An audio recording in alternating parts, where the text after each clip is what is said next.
நிறைந்த மணிகண்டத்து ஈசனடியார் பெருமையினை எல்லா உயரும் தொலையெடுத்து தேசமுயதிரு தொண்ட தொகுமுன்பணித்த திருவாலன் வாசமலர்மன் கழல் வணங்க வந்த பிறப்பை வணங்குவாம். தூக்கு சீர் திருத்தொண்ட தொகைவிரி வாக்கினால் சொல்ல வல்ல பிரான் எங்கள் பாக்கிய பயனாம் பதிகுன்றைவால் சேக்கிழாரடி சென்னியிருத்துவாம்.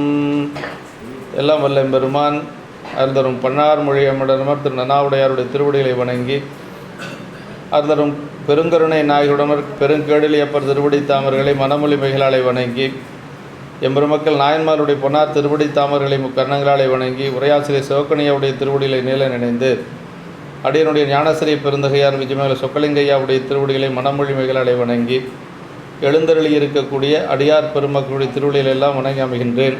அன்பார்ந்த சிவனை செல்வர்களே, நம்முடைய தொண்ட புராணத்திலே தடுத்தாட்கொண்ட புராணத்திலே நம்பிகள் தில்லை கூத்த பெருமானை வழிபாடு செய்த பாங்கனை பற்றி சிந்திச்சிட்ருக்கிறோம் இல்லைங்களா? ரொம்ப முக்கியமான பகுதி தான். அவர் எப்படி இறைவனை வழிபாடு செய்தார் அப்படிங்கிறத சேக்கிழ பெருமான் நமக்கு 2 பாடலில் சொல்லியிருக்கிறார். அதாவது மனமெல்லாம் ஒன்றி கருவிகரணங்கள் எல்லாம் ஒன்றி இருந்து பெருமானை வழிபாடு செய்த பாங்கு, அவர் அனுபவித்த அந்த பேரின்ப நிலை, இதெல்லாம் நமக்கு இந்த பாட்டில் சொல்லியிருக்கிறார். இப்போ ஒரு பதிகம் பாடுறார் அவர், அந்த பதிகம் நமக்கு கிடைக்கிறதில்ல. ஆமாம், 2வது முறையாக தில்லை செல்லுகின்ற பொழுது தான் பாடிய பதிகம்தான் இந்த மடித்தாடும் அடிமைக்கன் என்று சொல்லக்கூடிய திருப்பதிகம். இந்த தடுத்தாட்கொண்ட புராணத்தில் போகிற பொழுது பாடின பதிகம் நமக்கு கிடைக்கல. அவர் அப்படியே வடக்கு வாயில் வழியாக வந்து அடியார் பெருமக்களெல்லாம் வணங்கி கொண்டு, ரொம்ப ரொம்ப முக்கியமாக என்ன சொல்லணுன்னா, முதல்ல அடியார்களை வணங்குறார். அதற்கு பிறகு இறைவனை வணங்குவதற்காக போகிறார். அப்படி தானே பார்த்தோம். அன்பின் வந்ததிர் கொண்ட சீரடியார்களோ நம்பு யாரூரர் தாமோ முன்பு இறைஞ்சினர் யாவர் என்று அறியா முறைமையால் எதிர்வணங்கி மகிழ்ந்து, அப்புறம் பின்பு கும்பிடும் விருப்பில் நிறைந்து பெருகு நாவல் நகரார் பெருமானும் பொன்பிறங்குமணி மாளிகை நீடும் பொறுபிறந்த திருவீதி புகுந்தார் அப்படின்னா முதல்ல நம்பிகள் எதிரிலே அடியார்களை வணங்குறார். அவர்களும் நம்பிகளை வணங்குறார்கள். யாரும் முதல்ல வணங்கினாங்க அப்படிங்கிறது தெரியாது என்று சொல்லி சேக்கிழ பெருமான் சொல்றார். யாவர் முன்பு இறைஞ்சினர் என்று அறியா முறைமையால் எதிர்வணங்கி மகிழ்ந்துனார். அதற்கு பிறகு பின்பு கும்பிடும் விருப்பில் நிறைந்து அப்படின்னார். அதற்கு பிறகு தான் பெருமானை கும்பிடணும்னு நினைக்கிறார். அதற்கு பிறகு தான் கோயிலுக்குள்ளே போகிறார். அப்படி கோயிலுக்குள்ளே போகிறதுக்கு முன்னாடி அந்த வீதிகளை எல்லாம் முதல்ல வணங்குறார். அந்த வீதிகளை வணங்கினாவே நமக்கு ஒரு முக்தி பேர் கிடைக்கும். ஆமாம், அந்த அளவுக்கு பிறவி நீக்கக்கூடிய அளவுக்கு பெருமையுடைய வீதிகள் தில்லையம்பதியினுடைய வீதிகள். பொய்ப்பிறவி பிணியோட்டும் திருவீதி புரண்டு வளங்கொண்டு போந்தார் என்று சொல்லி நாவுக்கரசருடைய பெருமானுடைய புராணத்தில் நாவுக்கரசு பெருமான் அங்கிருந்து விடைபெற்று செல்லுகின்ற பொழுது அப்படியே அந்த திருவீதிகளை புரண்டு உடம்பினாலே புரண்டு சென்றார் என்று சொல்லி சேக்கிழ பெருமான் நடந்து போகலை, அப்படி புரண்டு கொண்டு சென்றார் என்று சொல்லி சொல்வார். அதுவும் ஞானசம்பந்த பெருமானுடைய தேவாரத்திலே அந்த வீதிகளெல்லாம் எப்படின்னா, செல்வ நெடுமாடம் சென்று சேனோங்கி செல்வம் அதிதோய செல்வம் உயர்கின்ற செல்வர் வாழ்தில்லை சிற்றம்பலமேய செல்வன் கடலேத்தும் செல்வன், அப்படியே உயர்ந்த மாடங்கள் நிறைந்த அந்த வீதி. தில்லைவாழ் அந்தனர் பெருமக்கள் 3000 பேர் அங்கே தான் இருக்கிறாங்க. அவர்கள் வசிக்கக்கூடிய அந்த வீதிகளெல்லாம் அவ்வளவு புண்ணியமான வீதிகள். இறைவனுடைய அந்த திருவீதி உலா வரக்கூடிய மாட வீதிகள். அது எல்லா பக்கமும் ஒரு வருஷத்தில் ஒரு முறை தேர். அப்படின்னா தில்லையம்பதியில் வருஷத்துக்கு 2 தேர். ஆணி திருமஞ்சனத்துக்கு திருவாதிரைக்கு. இப்போ திருவாதிரைக்கு முந்தின நாள் அந்த மிருகசீரிச நட்சத்திரத்தன்று சாமி அப்படியே திருவீதி உலா வருவார். அற்புதமான காட்சியாக இருக்கும். மேலிருந்து சாமி கீழே இறக்கிறது அவ்வளோ அருமையாக இருக்கும். திருவம்பாவை ஒவ்வொரு பாடல் சொல்லி தீபாராதனை காட்டி 20 பாடல்களுக்கு 20 தீபாராதனை காட்டி அதற்கு பிறகு சாமி அப்படியே மேலிருந்து கீழே அப்படியே ஆடிக்கொண்டே சபைக்கு போவார். அற்புதமான காட்சியாக இருக்கும். சரியான கூட்டமாக இருக்கும். இருந்தாலும் அன்பர்கள் அன்பு மிகுதியால் தவறாத போகிறாங்க. ஆமாம், வருஷம் போகிறவங்க இருக்கிறாங்க.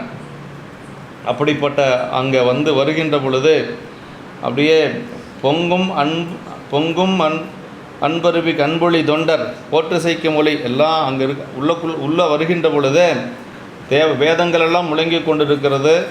அப்புறம் ஆடல் பெண்கள் எல்லாம் அங்கே ஆடிக்கொண்டு இருக்கிறார்கள். அதுபோக வாச மாலைகள் நிரம்ப அங்கே கட்டி தொங்க விடப்பட்டிருக்கிறது. அப்படியே அன்பு மேலிட்டினாலே கண்ணிலே அருவி பொங்கக்கூடிய அன்பர்கள் எல்லாம் வழிபாடு செய்யக்கூடிய ஓசையெல்லாம் அவர் அப்படியே கேட்டுட்டு உள்ளே வரார். உள்ளே வருகின்ற பொழுதே இந்த மாதிரி நிகழ்வெல்லாம் பார்த்துட்டு வரார். அப்படி அந்த வீதிகளிலெல்லாம் அந்த மாதிரி எல்லாம் இருக்கிறாங்க. அப்படி எல்லாம் அடியார் பெருமக்கள் எல்லாம் இறைவனுடைய பெருமைகளை பாடிக்கொண்டும் பேசிக்கொண்டும் வழிபாடு செய்து கொண்டிருக்கிறார்கள். அப்புறம் சிந்தை மறையோர்கள், நல்ல வேதம் உணர்ந்தவர்கள், வேத விற்பனர்கள், மறையவர்கள் எல்லோரும் அங்கே வந்து அந்த வீதிகளில் நிரம்பி இருக்கிறார்கள். அவர்களெல்லாம் அப்படி இருக்கக்கூடிய அந்த வீதிகள் எல்லாம் வணங்கி கொண்டு அப்படி வருகின்ற பொழுது புண்ணிய புனித அன்பர்கள் முன்பு புகழ்ந்து பாடல் புரி பொற்பின் விளங்கும் அண்ணல் நாடு திரு அம்பலம் சூழ்ந்த அம்பொன் வீதியினை நம்பி வணங்கி அந்த வீதிகளை எல்லாம் முதல்ல வணங்கி கொண்டு உள்ளே வர்றார். அது ரொம்ப முக்கியம். அதை உள்ளே வருகின்ற பொழுது அது அப்பர் சாமிகள் உள்ளே வருகின்ற பொழுது நந்தவனத்தை முதல்ல வணங்குவாருங்க. நந்தவனத்தை ஏன் முதல்ல வணங்கினார் அப்படின்னா, அந்த மலராக இருக்கக்கூடியத மலர் செடிகளெல்லாம் தவம் செய்த முனிவர்களாம். இறைவனுடைய திருப்படி போகணும்னு சொல்லி அந்த காலத்தில் ஒரு காலத்தில் முனிவர்களெல்லாம் தவம் செஞ்சு பெருமானுடைய திருவடிக்கு போகணுன்னு எப்படி மலராக இருந்தால் தானே போக முடியும். அதனால் அந்த நந்தவனங்களில் இருக்கக்கூடிய மலர் செடிகள் கூட தவம் செய்த முனிவர்கள் அப்படின்னு சொல்லி ஒரு இடத்துல படிக்க முடியுது. அப்படியெல்லாம் அதையெல்லாம் பார்த்து கொண்டு அப்படியே வணங்கி கொண்டே போவார் நம்முடைய நாவுக்கரசு பெருமான். அப்படி அவர் செல்லுகின்ற பொழுது அங்கே இருக்கக்கூடிய அந்த நந்தவனங்கள் இருக்கக்கூடிய அந்த கிளிகள் குயில்கள் எல்லாம் பாடிக்கொண்டு இருக்குமா. நல்ல ஒரு அறிவில் சிறந்த ஒரு பெரியவர் வர்றாரு, நீங்கள் பிறவி நீங்கணுன்னா அவரை போய் திருவடி வணங்குங்கன்னு சொல்லி அதெல்லாம் பேசிகிட்டு இருந்துதான். அந்த குயிலெல்லாம் கூவிட்டு இருந்து தான். ஆமாம், ஒரு அறிவில் சிறந்த ஒரு பெரியவர் வர்றார், அவரை போய் வணங்குனா உங்களுடைய பிறவி பகை நீங்கும் என்று சொல்லி அந்த கிளிகளும் கோவைகளும் பாடிக்கொண்டிருந்தது என்று சொல்லி அப்படியெல்லாம் அந்த காட்சியை கொண்டு வருவார். இப்படி அந்த நம்முடைய நம்பிகளும் அந்த வீதிகளை எல்லாம் வணங்கி கொண்டு வருகிறார். அப்படி வணங்கி கொண்டு வருகின்ற பொழுது உள்ளே வருகின்ற பொழுது அப்படியே 2 கைகளையும் தலைமையில் குவித்தபடி உள்ளுக்குள்ளே போகிறார். அதுதான் எப்படி கோயிலுக்குள்ளே போகணும் அப்படிங்கிறது இங்கே சொல்கிறாருங்க. கோலம், அதாவது கோலம் நீடு திருவாயில் இறைஞ்சி குவித்த செங்கை மேற்கொண்டு அப்படின்னு சொல்லி சொல்கிறார். குவித்த செங்கை தலைமையற்கொண்டு புக்கார் என்று சொல்லி அப்படியே கோயிலுக்குள்ளே செல்லுகின்ற பொழுது 2 கரங்களையும் தலைமையில் குவித்து கொண்டு பெருமான் திருவடியில் வணங்கி கொண்டு உள்ளே போகணும். அப்படி தான் நம்பிகள் போகிறார். அப்படி அவர் செல்லுகின்ற பொழுது அங்கு முனிவர்கள் தேவர்கள் எல்லாம் வழிபாட்டுக்காக காத்திருக்கிறார்கள்.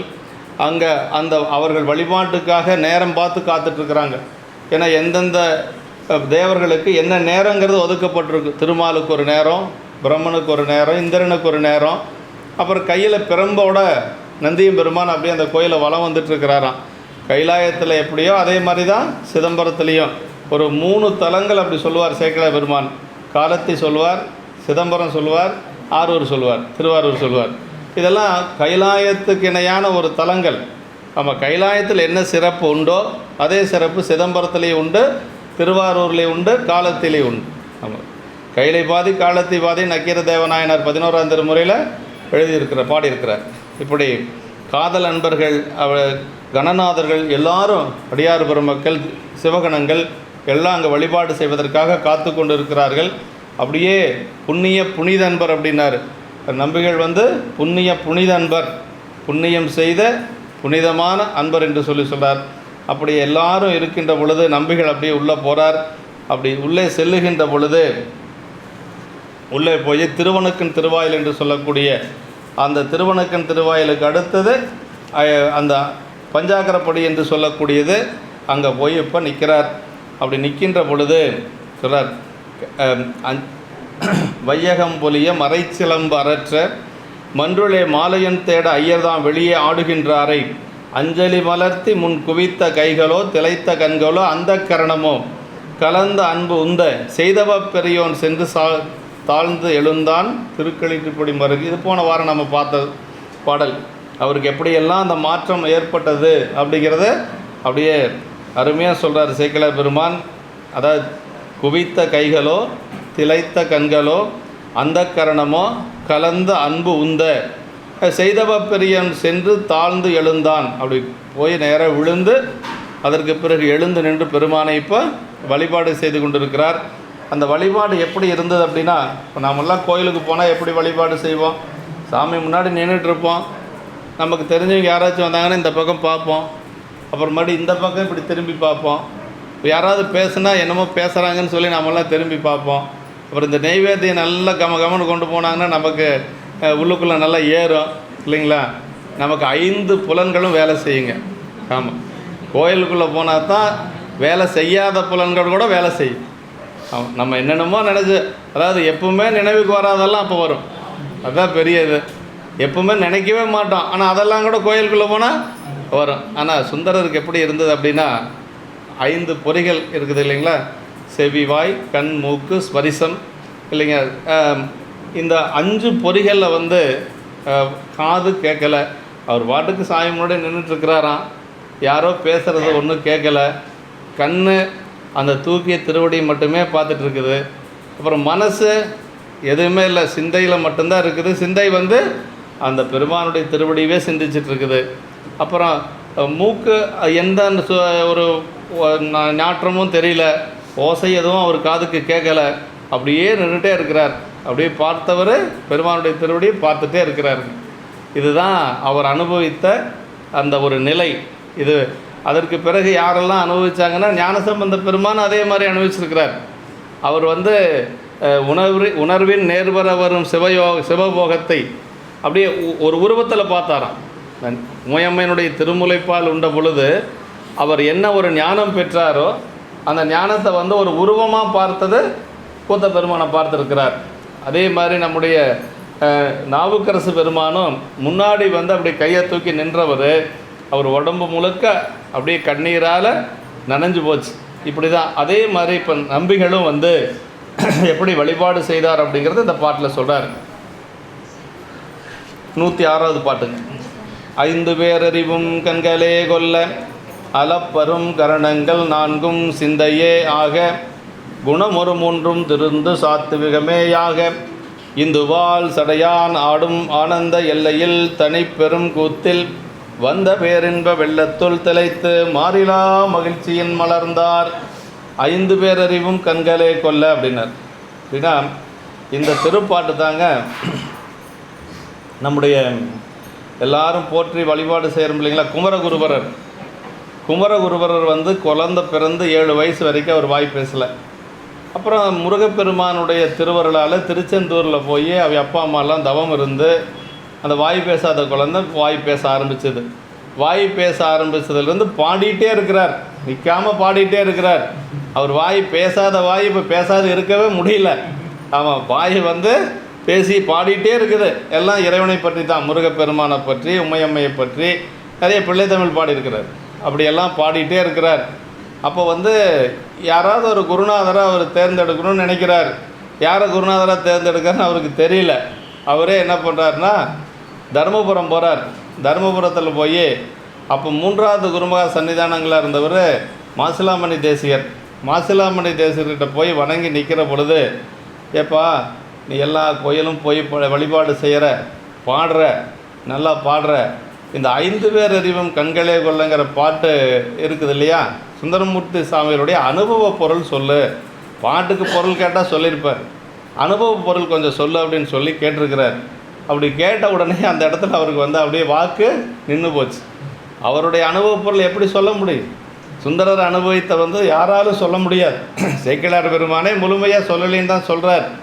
அந்த சுந்தரருடைய அனுபவ பொருள் சொல்லுன்னு சொல்லி கேட்டது தான் அவர் வாக்கு அங்கே தடைப்பட்டுச்சு.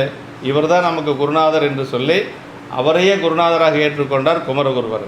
அப்படி தான் குமரகுருவர் வந்து மாசிலாமணி தேசிகர்கிட்ட அடங்கி நின்றது. எங்கே வேணாலும் பேசலாம், குருநாதர்கிட்ட வந்து நம்ம பேச்சு கொஞ்சம் அடங்கி இருக்கும்.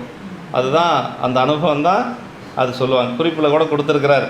செந்தில் முருகப்பெருமானை அருள் பெற்ற அந்த வழியே சென்ற குமரகுருவருடைய வாக்குவன்மை தருமபுர ஆதீனம் 4வது குருமூர்த்தமாக இருக்கக்கூடிய ஸ்ரீ மாசிலாமணி தேசிக ஞானசம்பந்த குருமூர்த்திகளின் முன்னர் தடைப்பட்டதன் மூலம் அவரே ஞானகுரு என்று காட்டித்தர காரணமாக இருந்தது இந்த திருப்பாட்டு என்பது ஆதலின் இதன் பொருளை விளக்குதல் விதிப்படி ஞான உபதேசமும் குருவருளும் பெற்று அனுபூதிமான்களுக்கே கூடுவதன்றி என் போன்ற எளியோருக்கு இயல்வதென்றுன்னு யார் சொல்லியிருக்கிறார்? சிவகுமணி ஐயாவே சொல்லியிருக்கிறாருன்னா இப்போ நான் என்னத்தை சொல்லிட்டு போகிறேன்னு நீங்களே முடிவு பண்ணிக்குவீங்க. ஆமாம், ஏதோ இருக்கிறது சிவகுமணியை சொன்னதை நான் உங்களுக்கு படித்து தான் சொல்ல போகிறேன். சிவகுமணி ஐயாவே உரையாசிரியர் 20 வருஷம் எழுதினவர் இல்லையா? 20 வருஷம் எழுதினவர். அந்த காலத்திலேயே சென்னை பல்கலைக்கழகத்தில் போய் தமிழ் படித்தவர். அவ்வளோ பெரிய ஞானி அவர். அவரே என்ன சொல்கிறாருன்னா, என் போன்றவர்களுக்கு இது இயலாத ஒன்று என்று சொல்கிறாருன்னா, அந்த பாட்டில் அவ்வளோ விஷயம் இருக்குது. இந்த 5 பேர் அறிவும் கண்களை உள்ள பாட்டில் அவ்வளோ விஷயம் இருக்குது.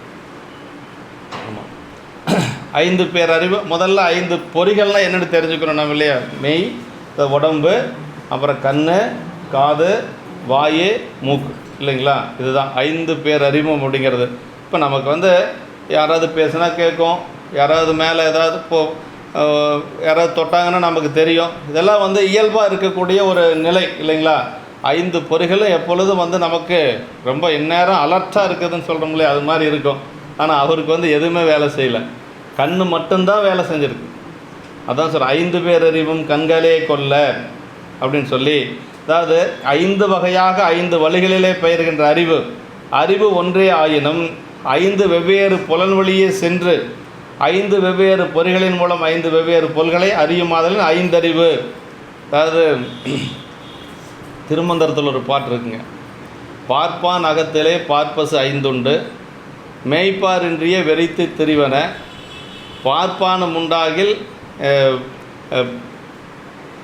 பார்ப்பான் அகத்திலே பால்பசு 5 உண்டு, மேய்ப்பாரின்றிய வெறித்து திரிவன, பார்ப்பான முண்டாகில் மேய்ப்பாரும் உண்டாகில் பார்ப்பான் பசு 5 பாலாய் கறக்குமே அப்படின்னு சொல்லி, வெறியும் அடங்கி பாலாய் சுரக்குமே அப்படின்னு சொல்லி திருமந்திரம். அப்படின்னா நமக்கு இருக்கக்கூடிய 5 பொறிகள் இருக்குது பாருங்கள். பார்ப்பான்னா ஆன்மா, வேற ஒன்றும் இல்லை. ஆன்மாவுக்கு 5 பொறிகள் இருக்குது.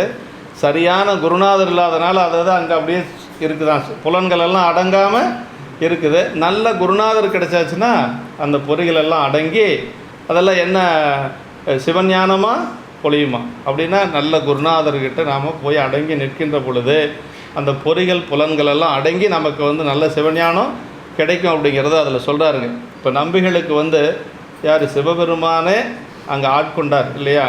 இன்னொன்று அவருக்கு இந்த நிலை வந்ததுக்கு இன்னொரு காரணம் என்னென்னா, சாமி அவருக்கு திரு தவத்துறை என்று சொல்லக்கூடிய அந்த துறையூரில் அவருக்கு தத்துவ ஞானம் கொடுத்துருக்கிறார். தத்துவ ஞானம் தலைவா உன்னை வேண்டிக் கொள்வேன் தவநெறிய. அதனால் அந்த திருத்துறையூரில் அதுவும் கிடைச்சதுனால இப்போ அவருடைய நிலை எப்படி இருக்குது அப்படின்னா, அப்படியே ஒரு பரிபக்குவமாக இருக்கிறார். அதனால் அவருக்கு இப்போ அந்த 5 பேர் அறிவு என்று சொல்லக்கூடிய 5 பொறிகளில் இப்போ கண் மட்டும்தான் வேலை செய்யுதுங்க. கண்களே கொல்லனர். ஐம்புல அறிவும் கண்ணாகிய ஒரு பொறி வழியை அறியவும் காட்சி அறிதலின் மட்டிலே அமைந்து நிற்க. அதாவது ஏனைய மூக்கு, நாக்கு, உடம்பு, செவிகள் வழியே அவற்றின் புலன்களிடத்து அறிவு செல்லாமையின் இவை 4ம் தொழில்படவில்லை அப்படின்னு சொல்கிறாருங்க. அதாவது மணிவாசக பெருமான் கூட சொல்லுவாருங்க, மாறி நின்று என்னை மயக்கிடும் வஞ்ச புலனைந்தின் வழியடைத்து அமுதே ஊறி நின்று எங்கள் எழுபரஞ்சோதி உள்ளவா காண வந்தருளாய் அப்படிம்பார். அப்படின்னா மாறி நின்று என்னை மயக்கிடும் வஞ்ச புலனை, நம்மளை நம்முடைய வழியில் செல்லாமல் நம்மளை தடுக்கக்கூடியது என்னென்னா நம்முடைய புலன்கள் தான் இல்லைங்களா? நம்ம ஒரு பக்கம் இன்றைக்கி கோயிலுக்கு போகலான்னு நினைப்போம், அப்புறம் அதுக்குள்ளே நமக்கு எத்தனையோ மாற்றங்கள் வரும். இல்லை கோயிலுக்கு போன வெள்ளிக்கிழமை போயிட்டா போது, என்ன எப்பவும் போகிற கோயில் தானே. அதை தடுக்கிறது என்னென்னா அந்த நம்மளுடைய பொறிகள் தான், புலன்கள் தான் நம்மளை தடுக்குதுங்க. அது ஞானியர்களுக்கெல்லாம் அப்படி இல்லை. இன்றைக்கி என்ன ஆனாலும் சரி போயே தீருவோம் அப்படிங்கிற அந்த உரைப்பு அவங்களுக்கு இருக்கும், நமக்கு அது இருக்காது. அதுதான் பெரிய நமக்கு அவங்களுக்கு இருக்கக்கூடிய வேறுபாடு. அவங்களுக்கு ஞானியர்களே எப்படின்னா அவங்க சொல்கிறத அந்த பொறிபுலன்கள் கேட்கும், நம்ம எப்படின்னா அந்த பொறிபுலன்கள் சொல்கிற மாதிரி நாம் நடப்போம்.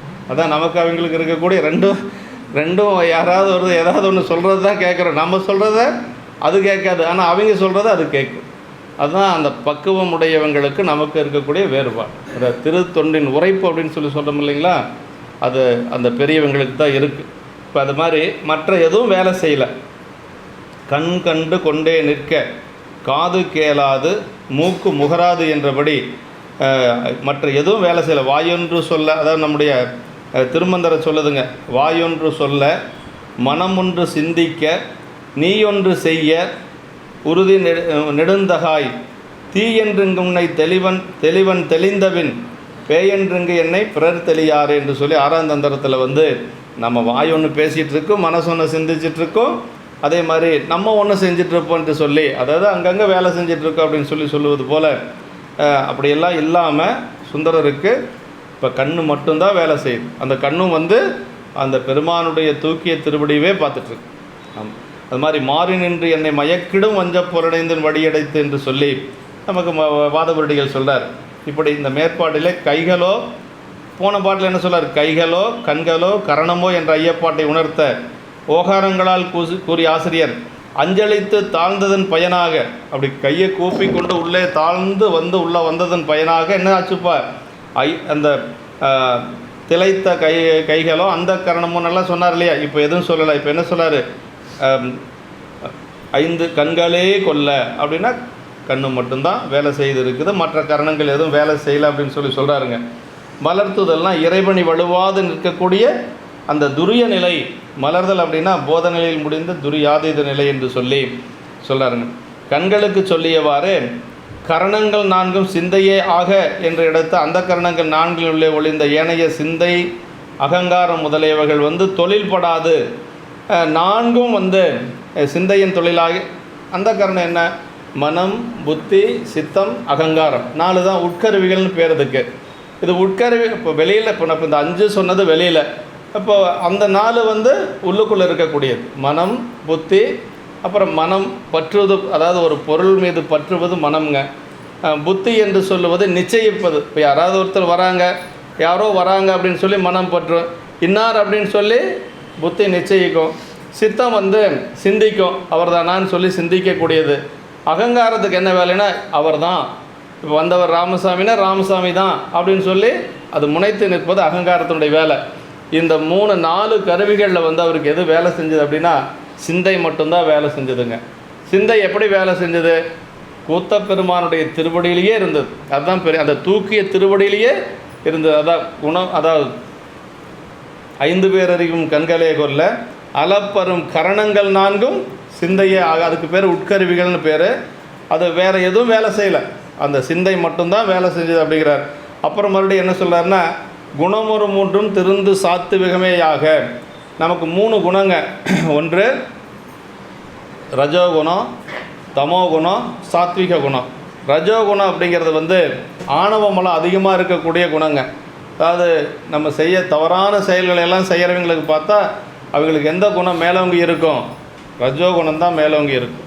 கோபப்படுறது, மோசமான செயல்களில் ஈடுபடுவது, யார் எது பேசினாலும் சண்டைக்கு போகிறது, இப்படி. அதாவது எப்போவுமே அவங்க வந்து எப்படி இருப்பாங்க அப்படின்னா யாராச்சும் ஒருத்தர்கிட்ட சண்டை போடுறது பேசுகிறது இது மாதிரியே இருப்பாங்க. அப்போ வந்து ரஜோகுணம் அதிகமாக இருக்குதுன்னு அர்த்தம். அந்த ரஜோகுணம் இருக்கிற போது நாம் வந்து பெருமானை வழிபாடு செய்வதற்கு ஏற்ற குணம் அது இல்லைங்க. அங்கே போய் நீங்கள் கோயிலில் போய் நின்னா எல்லாம் அடங்கி நிற்கணும், ஆனால் அவங்களுக்கு அந்த மாதிரி அடங்காது.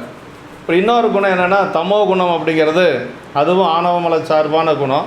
அது எப்படி இருக்குது அப்படின்னா எதை சொன்னாலும் புரியாது, தூங்கி தூங்கி வழியிறது, நல்லதை கேட்டாலும் சரி கெட்டதை கேட்டாலும் சரி எதுலேயுமே ஒரு ஆர்வம் இல்லாமல் இருக்கிறது, வேற ஒன்றும் இல்லைங்க.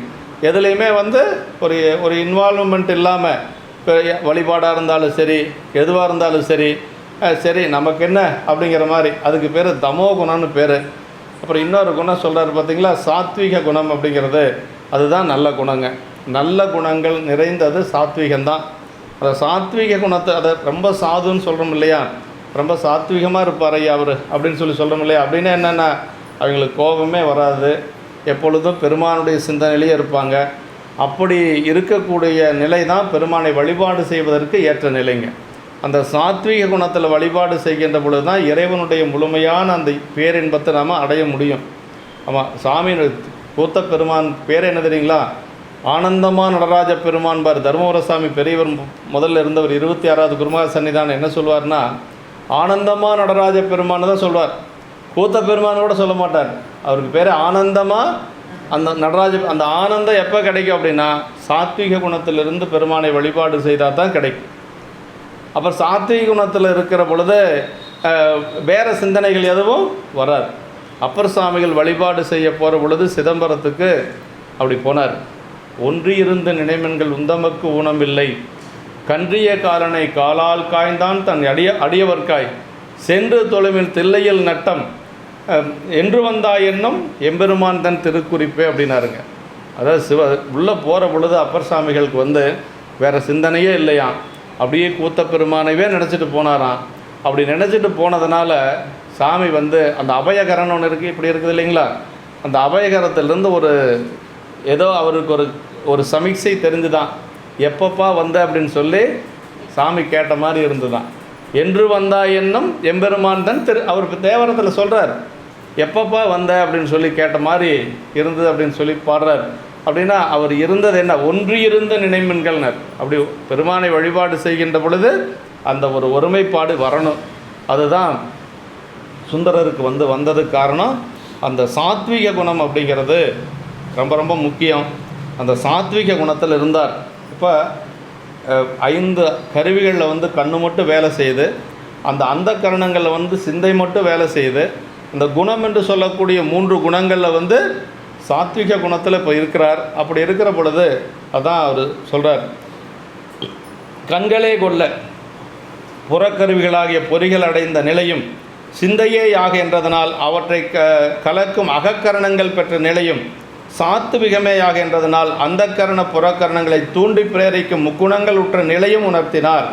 இப்போ முழுவதும் சாத்விகத்தினாலே தூண்டப்பெற்ற சிந்தையுடன் கலந்த கண்ணின் காட்சிமயமே ஆகிய அத்தன்மையுடன் ஆனந்த கூத்தின் வந்த இன்ப வெள்ளத்திலே திளைத்து மகிழ்ந்தனர் ஆரூரர் என்று சொல்லி நம்பிகள் அப்படின்னு சொல்லி சொல்கிறாருங்க. அப்போ எப்போ அவருக்கு அந்த ஒரு இன்பம் வந்தது அப்படின்னா, அந்த முதல்ல எல்லாத்துக்கும் காரணம் என்ன தெரியுங்களா, கடைசியாக சொன்னார் இல்லையா, அந்த சாத்விக குணம் தான் காரணம். இப்போ நம்ம சாத்விக குணத்தில் இருந்தால் தான் அந்த மனம் ஒருப்படும். அதே மாதிரி கருவிகரணங்கள் அடங்கி இருக்கும், எல்லாமே அடங்கி இருக்கணும். அப்படின்னா நமக்கு முதல்ல சாத்விக குணம் நமக்கு வேணுங்க. அதான் சொல்கிறார். அவருக்கு அந்த நிலையில் அவர் இருந்தார். அதே மாதிரி சண்டீஸ்வர நாயனாருடைய புராணத்தில் ஒரு மேற்கோள் கொடுத்துருக்கிறார் ஆசிரியர். சண்டீஸ்வர நாயனார் பூசை பண்ணார், மணியாற்றங்கரையில் உட்கார்ந்து பூசை பண்ணிகிட்டு இருந்தார். அவர் எப்படி பூஜை பண்ணிகிட்டு இருந்தார்னா, அவர் மணியாற்றங்கரையில் உட்கார்ந்து, அவருக்கு வயசு அப்போ 7 வயசு 8 வயசு தான் இருக்கும். அப்படியே எடுத்து வச்சு சிவலிங்க திருமேனி சிவலிங்க திருமேனி மணலால் சிவலிங்க திருமேனி பிடிச்சிருக்கிறார் இல்லையா, அந்த மணல் திருமேனிக்கு வழிபாடு செஞ்சிட்ருக்கிறார். அர்ச்சனைகள் செய்கிறார், பாலெல்லாம் ஊட்டி அபிஷேகம் செய்கிறாரு, அப்புறம் அர்ச்சனை செய்கிறார், வழிபாடெல்லாம் செய்கிறார். அந்த ஆகம முறைப்படி அவர் செய்கிறார். அப்படி செய்துட்ருக்கிற பொழுது அவருக்கு என்ன நடந்தது அப்படிங்கிறதே தெரியாது. அவை அப்பா எச்சதத்தன் கிட்ட அந்த ஊர்க்காரெல்லாம் ஒரு புகார் தெரிவிக்கிறாங்க, உங்கள் மகன் பசுக்களை எல்லாம் ஓட்டிகிட்டு போய் அந்த பாலையெல்லாம் கறந்து மணலில் ஊற்றி விளையாடிட்டுருக்கிறான், மணியாற்றினுடைய மணலில் ஊற்றி விளையாடிட்டுருக்கிறான்னு சொன்ன உடனே அவர் வேகமாக வர்றார். ரொம்ப கோபக்காரர் அவர். யார், சண்டீஸ்வர நாயனாருடைய அப்பா எச்சதத்தன் ரொம்ப கோபக்காரர். வந்த உடனே அவருக்கு தெரியாமல் என்ன பண்ணுறாருன்னா, மரத்து மேலே ஏறி உட்காந்துக்கிறார். குறா மரம்னு பேர் அதுக்கு. மரத்து மேலே ஏறி உட்காந்துட்டு பார்த்துட்டே இருக்கிறார். இவர் வழிபாடு செய்கிறதையெல்லாம் பார்க்குறார். பையன் பூசையெல்லாம் பண்ணுறதை பார்த்தா ஒரு ஐயருக்கு என்ன பரவாயில்லைன்னு தானே நினைக்கணும். ஆனால் அவர் கோபம் அதிகமாகிட்டே இருக்குது. குடங்குடமாக பாலெல்லாம் வச்சுருக்கிறாரு, பூசை பண்ணிகிட்ருக்கிறாரு. அவர் கோபம் அதிகமாகிட்டே இருக்கிறாரு. ஆனால் இவர் பூசை செஞ்சுட்டே இருக்கிறார். அப்புறம் ஒரு கட்டத்தில் அவர் கோபம் தாங்காமல் கீழே இறங்குறார். கீழே இறங்கி முதல்ல ஒரு பெரிய கம்பு ஒன்று எடுத்துக்கிறார், கையில் ஓங்கி முதுகு மேலே ஒன்று போடுறார். அடித்தது அவருக்கு தெரியல. ஏன் தெரியல அப்படின்னா, அந்த மனசு பூரா பூசையில் இருக்குது. அப்புறம் மறுபடியும் கண்டபடி பேசுகிறார், கொடிதான் மொழி கூறியம்பர். அப்போவும் தெரியல, எனக்கு கண்டபடி பேசுகிறாரு, தெரியல, அடித்தது தெரியல. அப்புறம் என்ன பண்ணுறார், உனக்கு பூசை ஒரு கேடா அப்படின்னு சொல்லி காலால் அந்த வச்சுருந்த பாலை தள்ளி விட்டார். காலால் பாலை தள்ளிவிட்ட உடனே தான் அவருக்கு இப்போது பூசைக்கு யாரோ இடையூறு செய்கிறாங்க அது வரைக்கும் அவருக்கு தெரியாது, என்ன நடந்ததுன்னு தெரியாது. அப்புறம் பூசைக்கு பால், இதுதான் சண்டீஸ்வர நாயனார் பூசைக்கு பால் வச்சுருந்ததுனால அந்த பாலை தள்ளினதுனால சிவபூசைக்கு இடையூறு பண்ணிட்டாங்க அப்படின்னு சொல்லி மாடு மேய்க்கிற குச்சியை கையில் எடுத்தார். ஏன்னா அவருக்கு மழுவெல்லாம் அங்கே எதுக்கு அவர் வச்சுருக்கிறார், அவர் மாடு தானே மேய்ச்சிட்ருக்கிறாரு. மாடு மேய்க்கிற குச்சியை கையில் எடுத்தார். அப்படி கையில் எடுத்தோன்னே அது என்னாச்சுன்னா மழுவாக மாறிடுச்சு. முறைமையினால் மழுவாயிற்றும்பார் சேக்கிழ பெருமான். கையில் எடுத்தோடனே மழுவாயிருச்சு. சரி, அப்படி மேலே பார்த்தாரு, பாலை தள்ளி விட்டது யாருன்னு, அது வரைக்கும் யார் தள்ளி விட்டாங்கன்னு தெரியாது. பாலை தள்ளி விட்டது யாருன்னு பார்த்தா அப்பா எச்சதத்தன். சரி, அப்பாவாக இருந்தேன்னா யாராக இருந்தேன்னா சிவபூசைக்கு வச்சுருந்த பாலை கீழே தள்ளுனதுனால அந்த மலுவனால் ஓங்கி காலை தரித்தார். ஒரு கால் மட்டுமல்ல, 2 காலையும் தரித்தார். 2 காலையும் தரித்து அப்படியே மண் மேலே விழுந்து இறந்தே போயிட்டார். அவை அப்பா எச்சதத்தன் இறந்தே போயிட்டார். அது கூட சொல்லாங்க, ஒரு காலைத்தானே அவர் வெட்டியிருக்கணும், ஒரு கால் தானே தட்டுச்சு, 2 காலையை வெட்டினார்னா சிவபுண்ணியத்து, அதாவது சிவ அபச்சாரம் செஞ்சது ஒரு கால், இன்னொரு கால் சிவ அபச்சாரம் செய்கிறதுக்கு துணை நின்றது. அப்போ சிவ அபச்சாரம் செஞ்சாலும் குற்றம், அதுக்கு துணை நின்றாலும் குற்றம். அதனால தான் தப்பு செஞ்சவனுக்கும் தண்டனை, அதுக்கு துணையாக இருந்தவனுக்கும் தண்டனை. இப்போ தப்பு செஞ்சவனுக்கும் தண்டனை கொடுக்கறதில்ல, துணையாக இருந்தவனுக்கும் கொடுக்கறதில்ல. அவனை காப்பாற்றுறதுக்கு தானே நாம் முயற்சி பண்ணுறோம். எவ்வளவோ கஷ்டப்பட்டாவது எப்படியாவது காப்பாற்றிடணும் அப்படிங்கிறத இப்போ இன்றைக்கி அப்படி போயிட்டுருக்குது. இப்போ சண்டீஸ்வர நாயனார் காலையெல்லாம் வெட்டிட்டார். அதற்கு பிறகு என்ன பண்ணிகிட்டு இருந்தார் அப்படின்னா, அப்பா இப்படி போயிட்டாருன்னு நினைக்கல, அவர் மாட்டுக்கு பழையபடிக்கு பூசை பண்ணிகிட்டு இருக்கிறார். காலை வெட்டினது அவர் அப்பா இறந்து போனதெல்லாம் அவருக்கு தெரியல. அவர் பாட்டுக்கு பழையபடி மீண்டும் பூசை பண்ணிகிட்ருக்கிறாரு. அப்போ தான் சாமி அவருக்கு காட்சி கொடுத்து அவரை உச்சி முகந்தார்பார் சேக்கிழ பெருமான். ஆமாம், எந்த ஒரு நாயன்மாரையும் முத்தம் கொடுக்கல சிவபெருமான். சிவபெருமான் முத்தம் கொடுத்த ஒரே நாயன்மார் யாருன்னா சண்டீஸ்வர நாயனார் தான். அப்படி கட்டி பிடிச்சி உச்சி முகந்தார் அப்படின்னு பாருங்கள். அப்படி உச்சி முகந்து, உன்னுடைய தாதையை என் பொருட்டு உன்னுடைய தாதையை விழ எறிந்தாய், அடுத்த தாதை உனக்கு நான் அப்படின்னார். அதனால தான் பெரிய புராணத்தில் 2 பிள்ளையார். உமையம்மையினுடைய திருமுலைப்பால் குடித்த ஞானசம்பந்த பெருமான் ஒரு பிள்ளையார், சிவபெருமானே மகன்னு சொல்லி உச்சி முகந்த சண்டீஸ்வர பிள்ளையார் ஒரு பிள்ளையார். ஞானசம்பந்த பிள்ளையார் ஒன்று, சண்டீஸ்வர பிள்ளையார் இருக்குது. அப்போ 2 பிள்ளையார் பெரிய புராணத்தில் வந்தது நமக்கு அப்படித்தான். அதான் அந்த பாட்டு. கண்ட போதே விரைந்தெளிந்து கடிது சென்று கை தண்டு கொண்டு மகனார் திருமுதில் புடைத்து கொடிதா மொழிகோர தொண்டு புரியும் சிறிய பெரும் தோன்றலார் பெருமான் மேல் மண்டு காதல் அர்ச்சனையின் வைத்தார் மற்றொன்று அறிந்தலரால் அப்படின்னார். அதான் ரொம்ப முக்கியங்க. தொண்டு புரியும் என்ன சொல்கிறார், தொண்டு புரியும் சிறிய பெருந்தோன்றலார். அவர் பார்க்குறதுக்கு தான் ரொம்ப சின்னவர், அவர் செய்த வேலை ரொம்ப பெரிய வேலை இல்லைங்களா, சிவ பூஜை பண்ணினது. அப்போ எப்படி பெருமானை வழிபாடு செய்யணும் அப்படிங்கிறத நம்ம பார்த்துக்கணும். நம்ம சிவ பூஜை பண்ணிகிட்டு இருந்தால் வீட்டில் ஏதாவது சத்தம் வந்ததுன்னா அவங்களுக்கு முன்னாடி நம்ம தான் இது என்ன சத்தம், யார் வந்தாங்க, யார் பெல் அடித்தாங்கன்னு கேட்குறோம். என்னுடைய அனுபவத்தை வச்சு தான் சொல்கிறேன், வேறு ஒன்றும் இல்லை. யார் வந்தாங்க அப்படின்னு சொல்லி கேட்குறோம். இதெல்லாம் கேட்கக்கூடாது, இதெல்லாம் தெரியக்கூடாது. அப்படி ஒரு பூஜை நாம் செய்யணும். அதுதான் உண்மையாக அந்த அன்னைக்கு, அதுதான் உண்மையான நம்ம அந்த நிலைப்பாட்டில் இருக்கிறோன்னு அர்த்தங்க. ஆமாம், ஒருத்தர் சிவ பூஜை ரொம்ப சிறப்பாக பண்ணுவாராம். அவர் பூஜை பண்ணிகிட்ருக்கிறார். அப்படி பூஜை பண்ணிகிட்ருக்கிற பொழுது அவரை விட பெரிய ஒருத்தருங்க, ரொம்ப ஞான நிலையில் நிற்கக்கூடிய ஒருத்தர் அவர் வீட்டுக்கு வரார். அப்படி வீட்டுக்கு சரி பூஜை பண்ணுறவரை தொந்தரவு பண்ணக்கூடாது இல்லையா, அதனால் அவர் என்ன பண்ணுறாருன்னா கொஞ்சம் காத்திருக்கிறார். அவர் பூஜையை முடிச்சுட்டு அப்புறம் அதற்கு பிறகு அவர் பார்த்து, ஐயோ எந்நேரம் வந்தீங்க, எப்போ வந்தீங்க ஐயா, நான் பூசையில் இருந்தேன் கவனிக்கலை அப்படி, நீங்கள் மாடெல்லாம் கட்டி தீன் போட்டுட்டு இருந்தீங்களா அப்போவே வந்துட்டேன் அப்படின்னாராம். அப்படின்னு என்ன அர்த்தம், பூசையில் இருந்துட்டு மாடு கண்ணுக்கு தீன் போடுறது, பால் கறக்கிறது, இதெல்லாம் நினச்சிட்டே இருந்திருக்கிறார். அவர் வந்தவர் சொல்லியிருக்கார், நீங்கள் மாட்டுக்கெல்லாம் தீன் போட்டிருந்தீங்கல்ல பூசையில் உட்கார், அப்போவே வந்துட்டேன் அப்படின்னாராம். அப்படின்னா பூசை பண்ணுற பொழுது வேறு நினைவுகள் இல்லாமல் செய்கிறது அப்படிங்கிறது ரொம்ப சிறப்புங்க. அதனால் என்னென்னா பூசை ரொம்ப நேரம் போட்டு இழுத்துட்டு பண்ணிகிட்டு இருக்கிறத காட்டிலும் கொஞ்சம் நேரத்தை குறைச்சி, முக்கியமாக சடங்குகளுக்கு முக்கியத்துவம் கொடுக்கணுங்கிற அவசியம் இல்லை. சாமி நம்மளும் எவ்வளோ நேரம் ஒன்றா இருக்கிறோம் அப்படிங்கிறத ரொம்ப முக்கியங்க. அதனால் ரொம்ப நேரம் உட்காந்துட்டு இருந்தோம்னு வச்சுங்களேன், நம்ம மனசு அடங்கி இருக்க, எவ்வளோ சீக்கிரம் முடிக்க முடியுமோ அவ்வளோ சீக்கிரம் முடிச்சுட்டு அப்புறம் மந்திரம் இருக்குது, ஜபம் இருக்குது, இதெல்லாம் இருக்குது. மனம் ஒன்றி வழிபாடு செய்யணும். இப்போ நம்பிகள் அடைந்த நிலை அதுதான். அவருக்கு என்ன வயசப்பா, 16 வயசுங்க. 16 வயசில் எப்படி மனசு அடங்குச்சு அப்படின்னா அதுதான் பக்குவங்கிறது. ஆமாம், 16 வயசு அவருக்கு. இந்துவால் சடையான் அப்படின்னா சந்திரன் வாழ்வதற்குடைய, சந்திரன் இருக்கக்கூடிய சடை இல்லையா, சந்திரனை மேலே வச்சுருக்கார் இல்லையா, அது எதற்காக வச்சப்போ பலமுறை நம்ம சிந்திச்சிருக்கிறோம். அதாவது தக்கனுக்கு 27 பெண் மக்கள், 27 பேரத்தையும் சந்திரன் ஒருத்தனே திருமணம் செஞ்சுக்கிறான். ஆனால் 2 பேர்த்திட்ட மட்டும் அன்பாக இருக்கிறான். மற்ற பெண்கள் எல்லாம் போய் முறையிடுறாங்க. எல்லா பெண்களும் போய் முறையிடுற பொழுது தக்கன் என்ன செய்கிறான்னா, உன்னுடைய பிறையெல்லாம் வந்து கலைகள் தேய கடவுது அப்படின்னு சொல்லி சாபம் முட்டுறான். அதாவது உன்னுடைய கலையெல்லாம் தேஞ்சு போயிடணும் என்று சொல்லி சாபம் இடுற பொழுது தான் சந்திரன் கொஞ்சம் கொஞ்சமாக குறைஞ்சிட்டே வர்றான். அதான் தேய்பிறைன்னு சொல்கிறோம் இல்லையா, தேய்பிறை என்று சொல்லுவது தக்கனுடைய சாபத்தால் தேய்ந்தது. அதற்கு பிறகு என்ன பண்ணுறான்னா, எல்லா தேவர்கள்ட்டையும் போய் கேட்குறான், இந்த மாதிரி மாமா சாபம் முட்டார், நான் என்ன பண்ணுறது அப்படின்னா அதுக்கு யாரும் ஒன்றும் பண்ண முடியாது. திருமால்கிட்ட போகிறான், அதே பிரம்மன்கிட்ட போகிறான், எல்லாரும் சொல்லுகின்ற பொழுது தான் நீ சிவபெருமானை தவிர யார் இதுக்கு வந்து ஒன்றும் செய்ய முடியாது அப்படின்னு சொல்லத்தான் சந்திரன் போய் தவம் இருந்தது தான் சோமநாத் அப்படின்னு சொல்லக்கூடிய குஜராத்தில் இருக்கக்கூடிய பதி. சோமன்னா சந்திரன், வேற ஒன்றும் இல்லை. சோமன் வழிபாடு செய்ததுனால அதுக்கு பேர் சோம்நாத். அந்த சோம்நாத்துங்கிறது 12 ஜோதிர்லிங்கங்களில் ஒன்று இல்லைங்களா. அந்த சோம்நாத் கோயிலுடைய ட்ரஸ்ட்டு யார் அப்படின்னா பாரத பிரதமர் மோடி தான். அவர் முதலமைச்சராக இருக்கிற பொழுது இருந்து இன்றைக்கு வரைக்கும் அவர் வந்து அந்த கோயிலுடைய ட்ரஸ்ட்டு தலைவர். அதாவது ட்ரஸ்ட்டு தலைவர் அப்படிங்கிறது ஒரு சாதாரண பதவி தான் இல்லையா. நம்ம ஊரில் நிறைய ட்ரஸ்ட்டு தலைவர் இருப்பாங்க, அது மாதிரி தான் அதுவும்.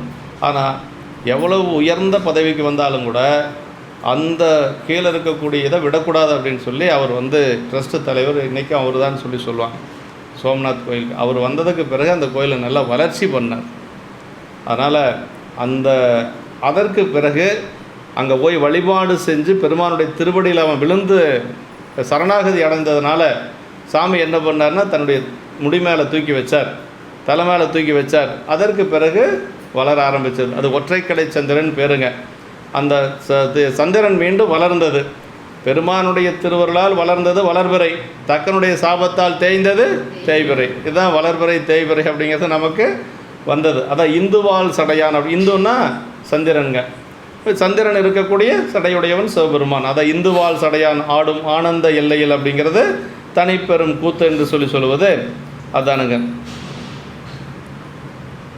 ஆனந்த எல்லையில் தனிப்பெரும் ஆடும் கூத்து, ஆனந்த கூத்து, எல்லையில் கூத்து, தனி கூத்து, பெருங்கூத்து, இதெல்லாம் ஆடும் ஆனந்த எல்லையில் தனிப்பெரும் கூத்துங்கிறத எப்படி பிரித்து சொல்கிறாரு பாருங்கள் சிவகுணி ஐயா. ஆடும் கூத்து, ஆனந்த கூத்து, தனிப்பெரும் கூத்து, அப்புறம் எல்லையில் கூத்து என்று சொல்லி ஆடும் கூத்து, ஆனந்த கூத்து, எல்லையில் கூத்து, தனி கூத்து, பெருங்கூத்து, அப்படி ஒரு வாக்கியத்தை வந்து அத்தனை பிரித்து சொல்கிறார் சிவகுணி ஐயா. கூத்த பெருமானுடைய திருநடனத்தை அப்படி சொல்கிறாருங்க. ஆடும் கூத்து, ஆனந்த கூத்து, எல்லையில் கூத்து, தனி கூத்து, பெருங்கூத்து, 5 கூத்தா இதை வந்து சிவகுணி உரையில் நமக்கு சொல்கிறார். வெளியே ஆடுகின்றாரை கண்களே கொண்டதனால் ஆடும் கூத்து என முதலில் கூறினார். கண்டதன் விளைவு ஆனந்த மாதலின் அதனை அதற்கடுத்து ஆனந்த கூத்து என்று சொல்லியும் அம்மட்டோடு நிற்கும் அளவுபடாமல் எல்லையில் என்பதனை அதற்கடுத்தும் இது 5 கலைகளின் அதிதெய்வங்களையும் அதிர்த்து பெற்ற நிலையில் ஆடுங்கூத்து ஆகிய ஊன நடனம் போலாது மோனந்த மாமுனிவர்க்கு மும்மலத்தை மோசித்த முக்தி நிலையில் செய்யும் ஞான நடன மாதலின் தனி என்பதனை அதற்கடுத்தும் இதற்கு மேல் வேறொன்று இன்மையில் பெரும் கூத்து என்று சொல்லி, இதுக்கு மேல் ஒரு கூத்து இல்லை, அதனால் அதை பெருங்கூத்து என்று சொல்லியும் இப்படி வந்து ஒவ்வொரு கூத்துக்கு என்ன அப்படிங்கிறது விளக்குறையும் சொல்கிறாருங்க. இக்கருத்தையே மல்கு சிற்றம்பலத்தே ஆதியும் முடிவும் இல்லா அற்புத தனி கூத்தாடும் நாதனார் என்று சொல்லி பின்னாடி வந்து நமக்கு சொல்லப்படுகிறது என்று சொல்லி இப்படி இந்த கூத்தை வந்து பல இதாக சொல்லுவாங்க. பல நூல்களில் பலவாறு திருமந்திரத்தில் நிறைய சொல்லப்பட்டிருக்கு. இறைவனாடும் கூத்து சாந்தி கூத்துன்னு பார்ப்படும் அவன் இன்ப சொரூபநாதலின் அவன் ஆடலும் இன்பம் பயப்பதாகும் என்று சொல்லி உயிர்களை ஆனந்தத்தில் அழுத்தி வைக்கும் செயலுடைமையான அது ஆனந்த கூத்தாயிற்று என்று சொல்லி அது இறைவனை போன்று முதல் நடி ஈரல் அற்றதாதலின் எல்லையில் கூத்து என்று சொல்லியும் எப்படி கூத்தாடுவர் பல முத்திரைகளை காட்டுதல் போல இறைவனும் இரு திருக்கரங்களையும் உடுக்கை அங்கியெல்லாம் பிடித்து ஆடுவது அப்படிங்கிறது இதெல்லாம் இப்படி பலவாறு நமக்கு உரையாசிரியர் சொல்கிறாருங்க. இரு கால்களினால் ஆடாது ஒற்றை காலினால் புரியும் தாண்டவம் செய்பவராயினார் என்று சொல்லி இந்த கூத்தை வந்து ஒரே ஒரு இடத்துல மட்டும் கால் மாறி ஆடிய நடனம் எங்கே நம்முடைய மதுரையம்பதியில். ஆமாம், மன்னன் வந்து பாண்டிய மன்னன் வந்து ஒரு கால்லையே ஆடிட்டுருக்கிறாரு, சாமி கால் வலிக்காதான்னு பாருங்கள், அவருடைய சிந்தனை பாருங்களேன். அதனால் அங்கே மட்டும் அந்த பாண்டிய நாட்டில் மட்டும் அது ஒரு சிறப்பு கால் மாறி ஆடிய நடனம் அங்கே நம்முடைய மதுரையம்பதியில். அப்படி ஆனந்த கூத்தாதலின் தனது தன்மையை ஆகிய பேரின்ப வெள்ளத்தையும் தனி கூத்தாதலின் மாறிலா மகிழ்ச்சியும் விளைந்தது என்று சொல்கிறாருங்க. நம்ம கூத்தினால் கூத்தின் வந்த பேரின்பம் அக்கூத்தை தரிசித்து அதன் வயப்பட்டு அதன் இயல்பிலே அத்திவிதமாய் ஒன்றித்து அனுபவித்த அந்த பேரின்பம் என்று சொல்கிறார். இது ஒன்று தான் பேரின்பம். மற்றைய இன்பங்கள் எல்லாம் சிற்றின்பங்கள் தான், எளிதில் அழிந்துபடக்கூடிய இன்பங்கள். நம் உலகில் இன்பங்கள் எல்லாம் இந்த இறைவன் மூலமாக கிடைக்கக்கூடிய அந்த இன்பம் தான் பேரின்பம் என்று சொல்லுவது. அது பேரூரில் அவர் அந்த பேரூரில் அனுபவித்ததை நமக்கு சேக்கிழ பெருமான் சொல்லுகின்ற பொழுது அதை என்ன சொல்கிறார் அப்படின்னா, ஐம்புலனால் அடையா இன்பம் அப்படின்னு சொல்கிறார். ஐம்புலனால் அடையா இன்பம் என்று சொல்லி புலன்களால் அனுபவிக்க முடியாத ஒரு பெரிய இன்பத்தை பேரூர் கூத்த பெருமான் சுந்தரர் பார்த்துருக்கிறார். ஆமாம், மடித்தாடு மடிமைக்கு எடுத்து மண்ணுயிர்களுக்கு அருளும் ஆற்றால் என்று சொல்லி ஏயர்கோன் கலைக்காமனா என்ற பணத்தில் மடித்தாடும் அடிமைக்கன் என்றெடுத்து மண்ணுயிர்களுக்கு அருளும் ஆற்றால் என்று சொல்லி ஏயர்கோன் கலிக்காமனா என்ற பணத்தில் சேக்கிழ பெருமான் சொல்கிறார். கண்கள் கரணங்கள் குணம் என்று சொல்லி அதாவது அஞ்சலி மலர்த்தற்கு வேண்டிய கை கண் கரணம் என்ற மூன்றனுள்ளே கூத்தின் இன்பத்திலே திளைத்தற்கு அறிவு கருவிகளே வேண்டப்படுதலின் அவை கருவியாகிய அந்த கைகளை தவிர்த்து என இரண்டையுமே கொண்டு அவற்றை தூண்டும் குணத்துடன் கூறினார் என்று சொல்கிறாருங்க. தூக்கிய திருவடி, அதாவது நம்பிகளுக்கு கீழே பார்த்தபோது முன் கேட்ட சிலம்பொலிக்கு இடமும் ஆடுதற்கு கருவியுமாகிய தூக்கிய திருவடி புலப்பட்டது. அதனால் முன் கரையறியாது திகைத்த துன்ப வெள்ளம் போய் இப்போ இன்ப வெள்ளம் பெற மகிழ்ச்சி விளைத்தது என்று சொல்லாருங்க. மலர்ந்தார் அப்படின்னா பெரியோன் எனும் மலர்தல் அப்படின்னா அவர் நல்ல ஒரு இன்ப நிலையை அடைந்தார் அப்படின்னு சொல்கிறாருங்க. பாலை நெய்தல் பாடியது முதலியனவாக விதந்தோதிய கரணங்கள் காணுங்கரணங்கள் எல்லாம் பேரின்பம் என பேணுமடியார் கரணங்களாதலின் அவை தந்தம் கரணம் போல் அல்லாமேன் அலப்பெரும் கரணங்கள் என்று சொல்லி, அதான் அவர்கள் அடைந்த நிலை அப்படிங்கிறது, நம்முடைய நாயன்மார்கள் அடைந்த நிலை அப்படிங்கிறது அலப்பெரும் கரணங்கள் அப்படின்னா அவங்களுடைய கருவிகரணங்கள் வேறு, நம்மளுடைய கருவிகரணங்கள் வேறு. இது எங்கே பார்க்கலாம் அப்படின்னா, நமக்கு திருக்களிற்றுப்படியார் அப்படின்னு சொல்லி ஒரு நூல் இருக்குதுங்க. திருக்களிற்றுப்படியார் சைவ சித்தாந்தத்தினுடைய பழமையான நூல். மெய்கண்ட சாத்திரத்தில் மெய்கண்டாருடைய சிவஞான போதத்துக்கு முன்னாடியே வந்த நூல் திருக்களிற்றுப்படியார். அதில் எப்படின்னா பார்த்தா பிராணங்களை சொல்லித்தான் சொல்லுவாங்க. அதாவது அந்த காலத்தில் ஒரு யுக்தி, அதாவது பிராணத்தை சொல்லி கதையாக சொன்னால் சாத்திரம் ஈஸியாக புரியும் இல்லைங்களா. இப்போ ஒன்றும் இல்லை, இதுக்கு என்ன சொல்லுதுன்னா பசுகரணம் பதிகரணம்னு வச்சுக்கோங்களேன். பசுகரணம் அப்படின்னா நம்மளுடைய அதாவது ஆன்ம நினைவில் இருக்கக்கூடியது பசுகரணங்கள், நமக்கு இருக்கிறது பசுகரணம். நம்முடைய அருளாளர்கள் அடைந்தது பதிகரணம். பதிகரணம்னா அவங்க எப்பொழுதும் திருவருள் வியாபகத்திலே இருப்பாங்க, இறைவனுடைய திருவருளையே பிரிப்பில்லாமல் இருக்கக்கூடிய நிலை தான். அதுக்கு இப்போ நமக்கு சைவ சித்தாந்தத்திலே சொன்னோன்னு வச்சுக்கோங்களேன் கொஞ்சம் புரியாது. இப்போ திருமுறைகள் பெரிய புராணத்தை வழியாக சொல்லணும். அப்போ திருக்கழிப்படியார் என்ன சொல்லுது அப்படின்னா, ஞானசம்பந்த பெருமான் திருநெல்வேலிப்பள்ளி போகிற பொழுது அந்த ஊர் பாலை நிலமாக இருந்தது. பாலை நிலமாக இருக்கக்கூடிய திருநெல்வேலிப்பள்ளியை அங்கே காரைகள் கூகை முல்லை என்று சொல்லக்கூடிய திருப்பதிகத்தை பாடுறாரு. 2 வரி பாடினுடனேயே அது நெய்தல் நிலமாக மாறிடுது, நல்ல ஒரு நெய்தல் நிலமாக மாறிடுது. அதே மாதிரி நம்முடைய அப்போதி நாயனாருடைய மகன் மூத்த திருநாவுக்கரசு 60 இன்று இறந்து போயிடுறார் இல்லையா. அந்த 60 இன்றைய மகனை நாவுக்கரசு பெருமான் என்ன செய்கிறாரு, ஒன்றுகொளாம் பதிகம் பாடுறாரு. அந்த விடம் நீங்கி அந்த குழந்தை உயிர் பெற்று வந்துடுது. அதே மாதிரி இங்கே நம்முடைய அவிநாசி எம்பதியில் முதலையுண்ட பாலகனை வறண்டு போன குளத்தில் நீரை வர வச்சு, அப்புறம் எங்கேயோ இருந்து முதலையை வர வச்சு, முதலையனுடைய வாயிலிருந்து மதலையை வர வச்சு 2 ஆண்டு வளர்ச்சியோடு கொடுக்குறார் இல்லையா. 2 ஆண்டு வளர்ச்சியோடு அந்த குழந்தை வருது. இவங்கெல்லாம் எப்படி இதை செஞ்சாங்க அப்படின்னா அதுதான் திருக்கட்டுப்படியார் சொல்லுது. என்ன சொல்லுதுன்னா, அதாவது பாலை நெய்தல் பாடியதும் பாம்பொழிய பாடியதும் முதலை உண்ட பாலனை மீட்டதும் நம் கரணம் போல் அல்லாமைக்கான் அப்படின்னு சொல்கிறாங்க. அப்படின்னா நம்முடைய கருவிகரணங்கள் வேலை. அதுக்காக நம்ம போய் முதல்ல சாப்பிட்ட ஒரு குழந்தை போய் பக்கத்தால் நின்றுட்டு பாடிட்டு இருந்தோம்னா முதல்ல நம்மளையும் பிடிச்சி சாப்பிட்டு போடும். அவரெல்லாம் பாடினார் அப்படின்னா அவங்க கருவிகரணங்கள் வேறு. ஆமாம், பாம்பு கடித்த திருநாவுக்கரசை உயிர் பெற்று கொடுத்தார் நாவுக்கரசு பெருமான் அப்படின்னா அவங்க கருவிகரணங்கள் வேறு, பதிகரணம் அது. நம்மளுடைய கருவிகரணம் பசுகரணம். அதுதான் காரணம். அதாங்க சொல்கிறார், நம் கரணம் போல் அல்லாமைக்கான் அப்படின்னாரு. அதாவது பசுகரணம் வேறு பதிகரணம் வேறு அப்படிங்கிறதுக்கு எப்படி புரிய வைக்கிறது? அப்போ திருக்கழுட்டுப்படியார் இருந்த காலத்தில் அப்போ வந்து இந்த மாதிரி புராண செய்திகளை சொல்லி விளங்க வைக்கிறது அதுதான் வந்து ஒரு யுக்தியாக இருந்தது. இப்போ அது மாதிரி இப்போ நம்முடைய சுந்தரமூர்த்தி சாமிகளுக்கு வந்து அளப்பரும் கரணங்கள் 4 சிந்தைய ஆக அப்படின்னாருங்க. அளப்பரும் கரணம்னா என்ன? நம்மளுடைய கரணங்கள் வேறு, அவருடைய கரணங்கள் வேறு. அதனால தான் அவர் வந்து முதலையுண்ட பாலனை மீட்டு கொடுக்க முடிஞ்சது, இறைவனைவே தூது போக செய்ய முடிஞ்சது, எல்லாமே செய்ய முடிஞ்சது. நம்ம கருவிகரணங்கள் வேறு, அவங்களுடைய கருவிகரணங்கள் வேறுங்க. அதுக்கு என்ன காரணம்னா பெருமான் மீது வைத்திருந்த அன்பு தான் காரணம், வேற ஒன்றும் இல்லை.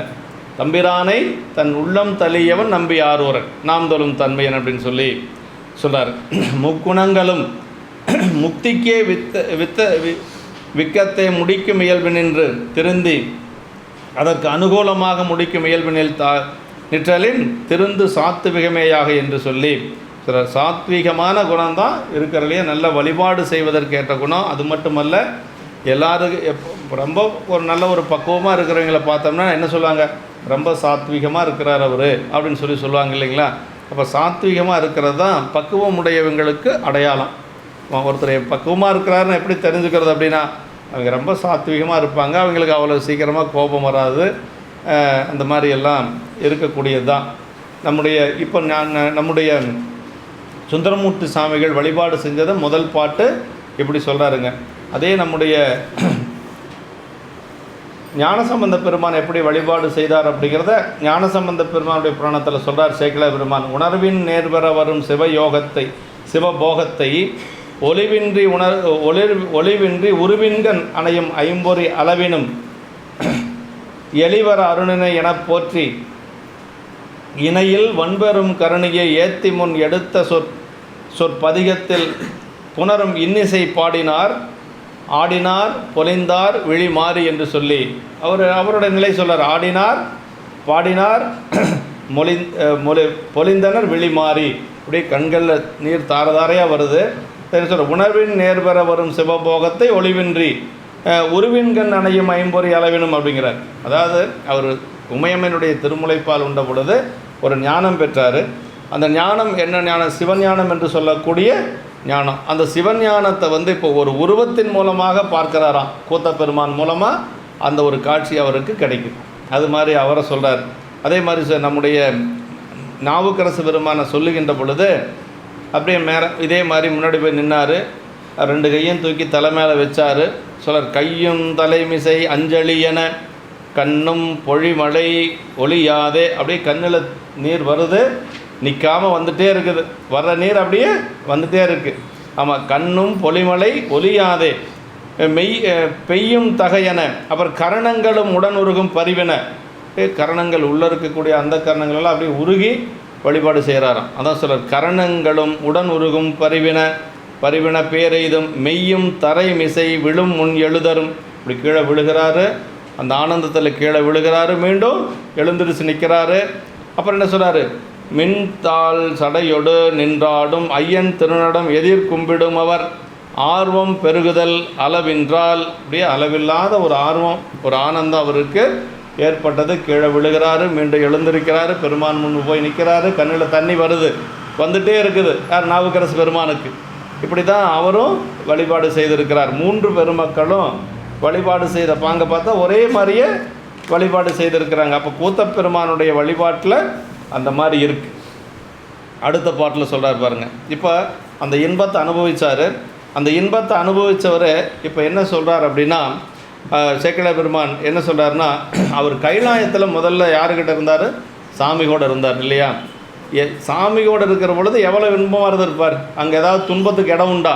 கைலாயத்திலேயே துன்பத்துக்கு இடம் இருக்குதுன்னா அப்புறம் நம்ம என்ன சொல்ல முடியும்? அங்கே எந்த ஒரு துன்பமும் கிடையாது. பெருமானுடைய பேரின்பம் ஒன்று தான் அங்கே இருக்குது, வேறு எதுவுமே கிடையாது.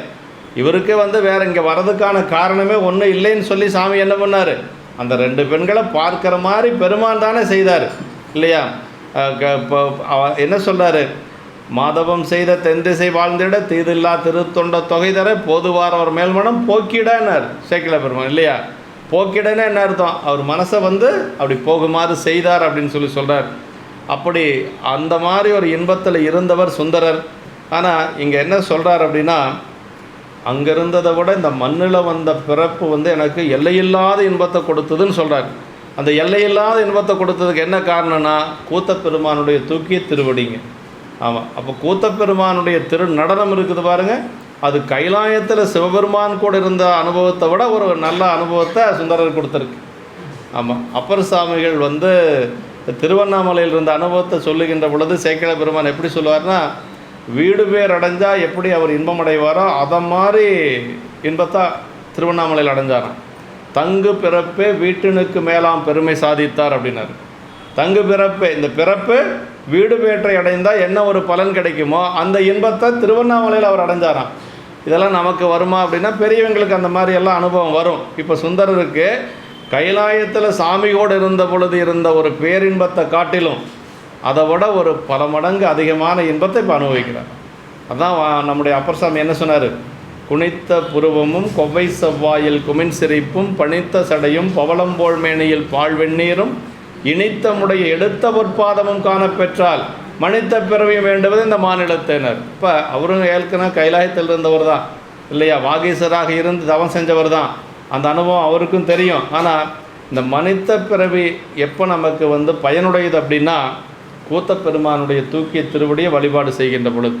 அதுதான் சேக்கிழ பெருமான் 2வது பாட்டிலே சொல்கிறார் பெரிய புராணத்தில், ஊனடைந்த உடம்பின் பிறவியை தானடைந்த உறுதியை சாருமால் தேனடைந்த மலர்பொழில் தில்லையில் மானுடம் செய் வரதர் போற்றால் தொலர்னர். அப்படின்னா முதல் 2 வரி நம்ம கடைசியாக வச்சுக்கணும், அடுத்த 2 வரி முதல்ல வச்சுக்கணும். தேனடைந்த மலர்பொழில் தில்லையில் மானுடம் செய் வரதர் போற்றால் தொலை ஊனடைந்த உடம்பின் பிறவியே தானடைந்த உறுதியை சாரும் அப்படிங்க. ஆமாம், எப்போ வந்து நம்ம கூத்தப்பெருமானுடைய அந்த நடனத்தை போய் பார்த்து நம்ம வந்து கண்டு கழிக்கிறோமோ அப்போவே நமக்கு வந்து நம்ம அந்த மானுட பிறவி எடுத்தனுடைய பயனை அடைஞ்சாச்சு. இப்போ திருவாதிரை வரப்போகுது இல்லைங்களா, திருவாதிரைக்கு ரொம்ப ரொம்ப முக்கியம் நமக்கு வந்து திருவெம்பாவை பாடணுங்க.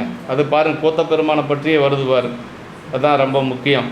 கூத்தப்பெருமானை வந்து நம்ம நினைந்த ஆதியும் அந்தமும் இல்லா அரும்பெரும் சோதியை யாம்பாட கேட்டேயும் வாழ்த்தடங்கள் மாதே வளருதியோ வன்செவியோ நின்செவிதான் மாதேவன் வார்கழல்கள் வாழ்த்திய வாழ்த்தொலி போய் வீதிவாய் கேட்டலுமே விம்மி விம்மி மெய்மறந்து போதாரமலையில் மேல் நின்றும் புரண்டுமிங்கன் ஏதேனுமாகால் கிடந்தால் என்னே என்னே ஈதே எந்தோலி பரிசேலோர் எம்பாவாயினர்.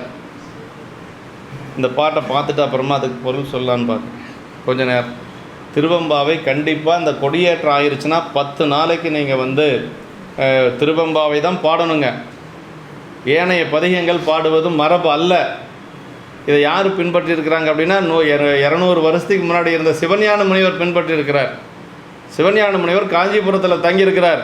அப்படி சிவஞான முனிவர் காஞ்சிபுரத்தில் தங்கியிருக்கிற பொழுது அந்த 10 நாள் இருக்குது பாருங்கள், சதயத்திலிருந்து திருவாதிரை வரைக்கும். சிதம்பரத்தில் கொடியேற்றம் ஆயிடுச்சுன்னா அந்த நாள் தான் நமக்கு திருவாதிரை விழா ஆரம்பம். அதுக்கு பேர் பாவை நோன்புன்னு பேருங்க, திருமுறை காப்பிடுதல்னு பேர். திருமுறையை பாடக்கூடாதுங்கிறாங்களா, பாடக்கூடாதுன்னு சொல்கிறீங்களா அப்படின்னா அப்படிலாம் இல்லை. ஏனைய திருமுறைகள் பாடுவதை காட்டிலும் திருவெம்பாவை பாடுவது சிறப்புன்னு சொல்லுவாங்க. ஏன் அப்படி சொல்கிறாங்க அப்படின்னா, திருவெம்பாவைக்கு ஒரு முக்கியத்துவம் கொடுக்கணுங்க. திருவெம்பாவையில் எல்லாமே இருக்குது. உங்களுக்கு வந்து இறைவனுடைய வழிபாடு இருக்குது, அடியார் வழிபாடு இருக்குது, விண்ணப்பம் இருக்குது, உமையம்மை வழிபாடு இருக்குது, எல்லாமே அதில் இருக்குது. நீங்கள் வந்து அந்த 10 நாள், அதுவும் பெண்கள் மட்டுமல்ல ஆண்களும் பாடணுங்க. பெண்கள் மட்டும் எனக்கு நல்ல கணவன் கிடைச்சா போதுன்னு பாடினா போதுமா? நமக்கு நல்ல மனைவி கிடைச்சா தான் நம்ம வழிபாடு செய்ய முடியும், இல்லைன்னா ஒன்றும் பண்ண முடியாது. அதனால் ஆண்களுக்கு எப்படியோ அதே மாதிரி தான் பெண்களுக்கும், பெண்களுக்கு எப்படியோ அதே மாதிரி தான் ஆண்களுக்கும். ஆமாம், நம்ம பசங்க பிள்ளைகளுக்காவது நல்ல பிள்ளையாக கிடைக்கணும்ல, இல்லைன்னா அப்புறம் அவ்வளோதான். ஆமாம், அதனால் எல்லாரும் பாடணும். 10 நாள் வந்து திருவெம்பாவை பாடணுங்க. முடிஞ்சால் அதை மட்டும் பாடினா போதும். இல்லைங்க, நான் 12 திருமுறை வந்து தினசரி பாடுவாங்க. அதாவது ஒரு வருஷத்தில் 50 பாட்டு பாடுனா ஒரு வருஷத்தில் முடியும். ஒரு நாளைக்கு 5 பதிகம் பாடணும்னு வைங்களேன். இப்போ இன்றைக்கி ஆரம்பித்தோம்னா அடுத்த வருஷம் இதே தவறாத படிச்சிங்கன்னா நிறைவாகும். 18,000 சில்லற பாடல் இருக்குது. சிவக்கன் ஐயா அப்படி தான் படிச்சிருக்கிறாரு. இந்த காலகட்டத்தில் இந்த 10 நாளைக்கு 12 திருமுறை பாடுறவங்களே திருவெம்பாவை மட்டும்தான் பாடுவாங்களாம். இது வந்து சிவஞான முனிவர் வந்து இந்த நோன்பு காலத்தில் காஞ்சிபுரத்தில் தங்கியிருக்கிறார். அப்படி காஞ்சிபுரத்தில் தங்கியிருக்கிற பொழுது ஏனைய பதியங்கள் படிக்காத போனால் பரவாயில்ல, அடியார் பெருமைகளை படிக்கணும் இல்லையா, குருவணக்கு சொல்லணும் இல்லை, திருத்தொண்ட தொகை சொல்லணும் இல்லையா. அப்போ திருத்தொண்ட தொகைக்கு வந்து திருத்தொண்ட தொகை பாடுனா அது திருமுறையில் வந்துடுது, 7ஆம் திருமுறையில். அதனால் அவர் என்ன பண்ணார்னா திருத்தொண்டர் திருநாமக்கோவை அப்படின்னு சொல்லி ஒரு நூல் எழுதினார். அதில் வந்து பாட்டாக இருக்காது, 63 நாயன்மார்களுடைய பெயர் மட்டும் வரும்.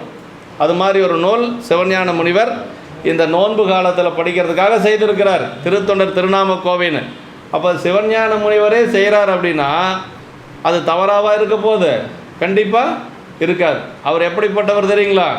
திருவாவடுதுறை ஆதீனத்தினுடைய குலதெய்வம். ஆமாம், திருவாவடுதுறையினுடைய குலதெய்வமாக வைத்து போற்றப்படுவது மாதவ சிவஞான முனிவர். அவரே அந்த நோன்பு காலத்தில் திருவெம்பாவை பாடியிருக்கிறார் அப்படிங்கிறது நமக்கு தெரியுது. சிவபூஜை பண்ணுறீங்களா, கிரியை செய்கிறீங்களா, அந்த 20 பாட்டையும் பாடிட்டே இருக்க வேண்டியது தான். அர்ச்சனையா, போற்றி அருளகனி நாதியாம் பாதமலர் போற்றி அருளகனி அந்தமாம் செந்தில், அதைவே திரும்ப திரும்ப திரும்ப திரும்ப பாட வேண்டியது தான். ஆனால் தவறு கிடையாது. இல்லை நான் திருமுறை தான் பாடுவேங்க அப்படின்னா பாடுங்க, நான் வேண்டான்னு சொல்கிறதுக்கு எனக்கு எந்த ஒரு உரிமையும் கிடையாது. திருவெம்பாவை பாடுவது ரொம்ப சிறப்பு அப்படிங்கிறதான் சொல்கிறோமே ஒழிய திருமுறையே பாடக்கூடாது அப்படின்னு சொல்கிறதுக்கு வரல. ஆமாம், ஆனால் பாடியிருக்கிறாங்க. ஏன்னா மாதவ சிவஞான முனிவரே அது மாதிரி பாடியிருக்கிறார் அப்படிங்கிறத வச்சு பார்க்குற பொழுது அதில் ஏதோ இருக்குதுன்னு நமக்கு தெரியுது. ஏன்னா நம்ம எதுவுமே எப்படின்னா நம்ம பெரியவங்க எப்படியோ அவங்கள பின்பற்றி தான் நம்ம வழிபாடு செய்கிறோம். அதனால் அது கண்டிப்பாக பாடணுங்க. திருவெம்பாவையில் முதல் பாட்டு ரொம்ப அருமையான பாட்டு. 3 பெண்கள் இருக்கிறாங்க. ஒரு பெண் நல்ல பக்குவப்பட்ட பெண். அந்த ஒரு பெண் வந்து ஒவ்வொரு வீடு வீடாக எழுப்பிட்டு போகிறா. அப்படி எழுப்பி முதல்ல அது எப்படின்னா திருவெம்பாவை முதல்ல 8 பாட்டு வந்து துயில் எழுப்புறது, தூங்கிட்டு இருக்கிற பெண்களை எழுப்புறது. 9வது பாட்டு விண்ணப்பம். ஆமாம், 9வது பாட்டு விண்ணப்பங்க. முன்னை பழம்பொருட்கும் முன்னை பழம்பொருளே பின்னை புதுமைக்கும் பேர்த்தும பெற்றியனே உன்னை பிரானாக பெற்றவுன் சீரடியோம் உன்னடியார் தாழ்வணிவோம் ஆங்கவர்க்கே பாங்காவோம் அன்னவரே என் கணவர் ஆவார் அவர் உகந்து சொன்ன பரிசே தொழும்பாய் பணி செய்வோம் இன்ன வகையை எமக்கெங்கோ நல்குதியேல் என்ன குறையும் இலாமேலோர் எம்பாவாய் என்று சொல்லார் இல்லையா. அது வந்து விண்ணப்பம். எங்களுக்கு வந்து உன்னுடைய திருவடியை வணங்கக்கூடியவன் தான் எனக்கு கணவனாக கிடைக்கணும் இல்லையா, பெருமான் மீது அன்புடையவன் தான் எனக்கு கணவனாக கிடைக்கணும்னு சொல்லி அந்த பெண்கள் ஒரு விண்ணப்பம் வைக்கிறாங்க சாமிகிட்ட. இது 9வது பாட்டு. 10வது பாட்டு இறைவனுடைய பெருமையை சொல்கிறாங்க. 10வது பாட்டில் இறைவனுடைய பெருமை. பாதாளம் ஏழினெங்கில் சொற்கழிவு பாதமலர் போதார் புனை முடியும் எல்லா பொருள் முடிவே பேதை ஒருபால் திருமேனி ஒன்றல்லன் வேத முதல் விண்ணோரும் மண்ணும் துதித்தாலும் ஓத உளவா ஒரு தோழன் தொண்டருளன் கோதில் குலத்தரந்தன் கோயில் பினா பிள்ளைகால் ஏதவனூர் ஏதவன் பேர் ஆருற்றார் ஆரையலார் ஏதவனை பாடும் பரிசேலோர் எம்பாவாய். 10வது பாட்டு இறைவனுடைய அந்த திருவடியை பற்றியும் சொல்கிறார். அடுத்து 11லிருந்து 18 வரைக்கும் இதே மாதிரி பெருமான் திருவடிக்கு அந்த பெண்கள் வந்து குளிக்கிற பொழுது பாடக்கூடியது. இப்போ துயில் எழுப்பியாச்சு 8வது பாட்டு வரைக்கும். 11வது பாட்டிலிருந்து குளிக்கிறாங்க. அதான் சொல்ல மொய்யார் தடம்பகை புக்குமுகேரன்ன கையால் குடைந்துன் கடல் பாடி ஐயா வழியடியோ வாழ்ந்தோங்கா நாரழல் போல் செய்யா வெந்நீராடி செல்வா சிறுமருங்குள் மையார் தடங்கன் மடந்தை மணவாளா ஐயா நீ ஆட்கொண்டருளும் விளையாட்டில் உய்வார்கள் உய்யும் வகையெல்லாம் உய்ந்தொழிந்தோம் எய்யாமல் காப்பாய் எமையோலர் எம்பாவாய். அது குளிக்கிற பொழுது பாடக்கூடியது. அப்படி இறைவனுடைய பெருமைகளை சொல்லிக்கொண்டே குளிக்கிறாங்க. அந்த பெண்கள் எல்லாரும் குளிச்சுட்டு 19வது பாட்டில் மறுபடியும் விண்ணப்பம் வைக்கிறாங்க பெருமான்கிட்ட. உன் கையில் பிள்ளை உனக்கே அடைக்கலம் என்று அங்கப்பலம் சொல் புதுக்கும் எம் அச்சத்தால் எங்கள் பெருமான் உனக்கொன்று உரைப்போம் கேள் என் கொங்கை நின் நண்பர் அல்லாதோல் சேரற்க என்கை உனக்கல்லாது எப்பனையும் செய்யற்க கங்கொள் பகல் எங்கன் மற்றொன்றும் காணற்க இங்கு இப்பரிசு எமக்கெங்கோ நல்குதியேல் எங்களின் ஞாயிறு எமக்கேளோர் எம்பாவாய். அது ரொம்ப பக்குவமான ஒரு நிலையில் அந்த பெண்களெல்லாம் பெருமான்கிட்ட விண்ணப்பம் வைக்கிறாங்க. அப்புறம் 20வது பாட்டு பெருமானுடைய பெருமைகளை பற்றி சொல்கிறாங்க. பெருமானுடைய ஐந்தொழில் கூத்து அதில் வருது. இது வருது அங்கே. ஆமாம், படைத்தல் காத்தல் அழித்தல் மறைத்தல் அருளல் எல்லாமே வருது அதில். போற்றி அருளுகனின் ஆதியாம் பாதமலர் போற்றி அருளுகனின் அந்தமாம் செந்திலர்கள் போற்றி எல்லா உயிர்க்கும் தோற்றமாம் பொற்பாதம், படைப்பு வந்துருச்சுங்களா? போற்றி எல்லா உயிர்க்கும் போகமாம் பூங்கடல்கள் காத்தல்ங்க. போற்றி எல்லா உயிர்க்கும் ஈராம் இணையடிகள் அழித்தல். போற்றிமால் நான்முகனும் காணாத புண்டரிகம் மறைத்தல். போற்றிமால் நான் காண போற்றியாம் உய்ய ஆட்கொண்டருளும் பொன்மலர்கள், அது அருளல். அப்போ ஐந்தொழிலே வந்து அந்த 20வது பாட்டில் சொல்கிறார் மணிவாசக பெருமான். அப்படி இருக்கிறத நாம் எப்போ படிக்கிறது? அப்போ அந்த 10 நாள் கூட வருஷம் பூரா படிக்கணும்னு என்னை கேட்டான். வருஷம் பூரா திருவெம்பாவையை படிக்கணும். மாணிக்க வாசகர் 51 பதிகம் பாடியிருக்கிறார். ஏன் திருவெம்பாவை மட்டும் பாடணும்னா, மாணிக்க வாசக பெருமான் 51 பதிகம் பாடியிருக்கார். ஆனால் சிவபெருமான் என்ன கேட்டார்? கூத்த பெருமான் பாவை பாடிய வாயால் கோவை பாடுகன்னார். அப்போ அது எவ்வளோ சிறப்பாக இருக்கும் பாவை. ஏன்னா நீ தெல்லையனம் பாடிய வாயால் கோவை பாடுகன்னு சொல்லலை இல்லையா? அதே மாதிரி எத்தனையோ பதிகம் இருக்குது இல்லையா? பூவல்லி பாடிய வாயால் கோவை பாடுகன்னு சொல்லலை, பாவை பாடிய வாயால் கோவை பாடுகன்னா அப்போ அந்த திருவெம்பாவைக்கு அவ்வளவு சிறப்பு இருக்குது. அது நம்ம அந்த சிறப்பு சைவர்கள் கொடுக்கணும். இப்படியெல்லாம் சொன்னோன்னு வச்சுக்கோங்களேன், வேலுச்சாமி ஐயா திருமுறையே பாட வேண்டான்ட்டார்னு சொல்லிடுவாங்க. இந்த விஷயமெல்லாம் யாரும் சொல்ல மாட்டாங்க. இது இப்போ இவ்வளவு நாம் சிந்தித்ததெல்லாம் யாரும் வெளியில் சொல்ல மாட்டாங்க. திருமுறை பாட வேண்டான்ட்டார், எப்படி இவர் அப்படி சொல்லலாம் அப்படின்னு ஒரு கருத்து வரும். அப்படியெல்லாம் இல்லை. அடியனுக்கு தெரிஞ்சதை பெரியவங்கிட்ட கேட்டதை நான் உங்கள்கிட்ட சொல்கிறேன். நீங்கள் அது பின்பற்றுறதுனா பின்பற்றலாம், இல்லைன்னா பரவாயில்லை. மார்கழி மாதம் முழுக்குமே பாடலாங்கம்மா. அந்த 10 நாள் வந்து அது மட்டும்தான் பாடணும். மற்ற திருமுறைகளெல்லாம் பாடலாம். இப்போ கொடியேற்றம் வரைக்கும் நீங்கள் எல்லா திருமுறையும் பாடலாம். திருக்காப்பிடுதல் பேர். அது ஈரோட்டுக்காரர் சரியாக பின்பற்றுறாங்க. ஈரோடு தொண்டீஸ்வரர் கோயிலில் ஒரு பாடல் வேறு பாடல் பாட மாட்டாங்க. ஒரு பாடல் கூட பாட மாட்டாங்க. அவங்க முழுக்க முழுக்க திருவெம்பாவை தான் பாடுவாங்க. ஈரோடு தொண்டீஸ்வரர் கோயிலில் தான் நம்ம, ஏன்னா நம்ம பெரியவங்க 85 வருஷமாக திருக்கூட்டம் இருக்கக்கூடியது கொங்கு நாட்டிலேயே ஈரோடு தொண்டீஸ்வரர் கோயில் தான். அருள்நெறி திருக்கூட்டம். ஆமாம், குன்றக்குடி அடிகளாரெல்லாம் ஆரம்பித்தது. குன்றக்குடி அடிகளார், ஈரோடு தவத்திரு தொண்டர்சீர் பருவார், அவங்க மாமா வந்து தொண்டர்சீர் பருவார்ட்டு தான் தீட்சை வாங்கியிருக்கார். ஆமாம், அப்பா வந்து ரொம்ப எங்கள் குருநாதர் வந்து அவரோட தீட்சை வாங்கினவர். அவங்கெல்லாம் சேர்ந்து தான் ஈரோட்டில் இந்த வழிபாட்டை வந்து ஒரு செம்மைப்படுத்தியதே அவங்க தாங்க. அதை இல்லை நீங்கள் படிக்கிறீங்க இல்லைன்னு சொல்ல நான். அதே மாதிரி அந்த பாவை நோன்புன்னு 10 நாள் இருக்குது இல்லைங்களா? அங்கே வேறு திருமுறை எதுவுமே படிக்க மாட்டாங்க. திருவெம்பாவை மட்டும்தான் அங்கே ஈரோட்டுக்காரர் படிப்பாங்க. ஆமாம், அதே தான் 20 பாட்டு தான். ஆமாம் ஆமாம், ஆதியும் வந்தன் இல்லை எல்லாத்தையும். அம்பாள் பாடுறதுன்னா பைங்குவலை கார்மலரால் செங்கமல பைம்போதால் அங்கங்குருகினத்தால் பின்னு மரவத்தால் தங்கள் மலங்களவு வார்வந்து சாதலினால் எங்கள் பிராட்டியும் எங்கோனும் போன்று செய்து பொங்கு மடுவில் புகப்பாய்ந்து பாய்ந்தினம் சங்கம் சிலம்ப சிலம்பு கலந்தார்ப்ப கொங்கைகள் பொங்க குடையும் புனல் பொங்க பங்கைய பூம்புணல் பாய்ந்து ஆடையிலோர் எம்பாவாய். அதாவது அவங்க அந்த பெண்களெல்லாம் சுனையில் குளிக்கிறாங்க. அந்த சுனை எப்படி இருக்குதான், இறைவனும் இறைவியும் சேர்ந்த மாதிரி இருக்குதான். ஆமாம், பைங்கோலைக்காரன் அந்த பாட்டில் அதான் வருதுங்க. தங்கள் மலங்களவு வார்வந்து சார் எங்கள் பிராட்டியும் எங்கோனும் போன்று செய்து அப்படிங்கிற அதை சாமியும் அம்பாலும் இருக்கக்கூடிய அந்த நீர்நிலையில் அவங்க குளிக்கிறாங்க. எங்கள் பிராட்டி எங்கோனும் போற்று செய்த பொங்கு முடிவில் புகப்பாய்ந்து பாய்ந்தனம் சங்கம் சிலம்ப சிலம்பு கலந்தார்ப்பு கொங்கைகள் பொங்க குடையும் புனல் பொங்க பங்கைய பூம்புணல் பாய்ந்து ஆடையில் வரும். அதே மாதிரி முன்னிக்கடலை சுருக்கி, அதுவும் உமையம்மை தான் வரும். முன்னிக்கடலை சுருக்கி எழுந்துடையால் எண்ணத்திகள் தம்மை ஆளுடையால் இட்டிடையின் மின்னி பொழிந்திய பிராட்டி திருவடி மேல் பொன்னம் சிலம்பி திருப்புருவம் எண்ணச் சிலைகுலவி நந்தம்மை ஆளுடையால் தன்னில் பிரிவில்லா எங்கோமான் அன்பர்க்கு முன்னி அவள் நமக்கு முன்சுரக்கு மின்னருளே எண்ணப்பொழிவாய் மலையேலோர் எம்பாவாய் என்று சொல்லி அது திருவெம்பாவை வந்து ரொம்ப தனபாணி தேசியருடைய உரை ரொம்ப ரொம்ப அருமையாக இருக்கும். அரணை வடிவேல் முதலாருடைய உரை ரொம்ப நல்லா ரொம்ப. அதாவது இது எதுக்காக நான் சொல்கிறேன்னா, நம்ம முடிந்தால் கடைப்பிடிக்கலாம். ஆமாம், கடைப்பிடிக்கிறது ரொம்ப நல்லது. கண்டிப்பாக நீங்கள் வந்து ஏனைய திருமுறைகள் பாடுறீங்களோ இல்லையோங்கிறத காட்டிலும் அந்த 10 நாளைக்கு கண்டிப்பாக திருவெம்பாவை பாடுங்க. ஆமாம், பெண்களாக இருக்கக்கூடியவங்க மட்டுமல்ல, ஆண்களும் பாடலாம், பெண்களும் பாடலாம். ஆனால் பெண்கள் கண்டிப்பாக பாடணுங்க. நம்ம குழந்தைங்க நல்லா இருக்கணும்ல, நம்ம எப்படியோ வந்துட்டோன்னு வைங்களேன், நம்ம குழந்தைங்க நல்லா இருக்கணும் இல்லையா?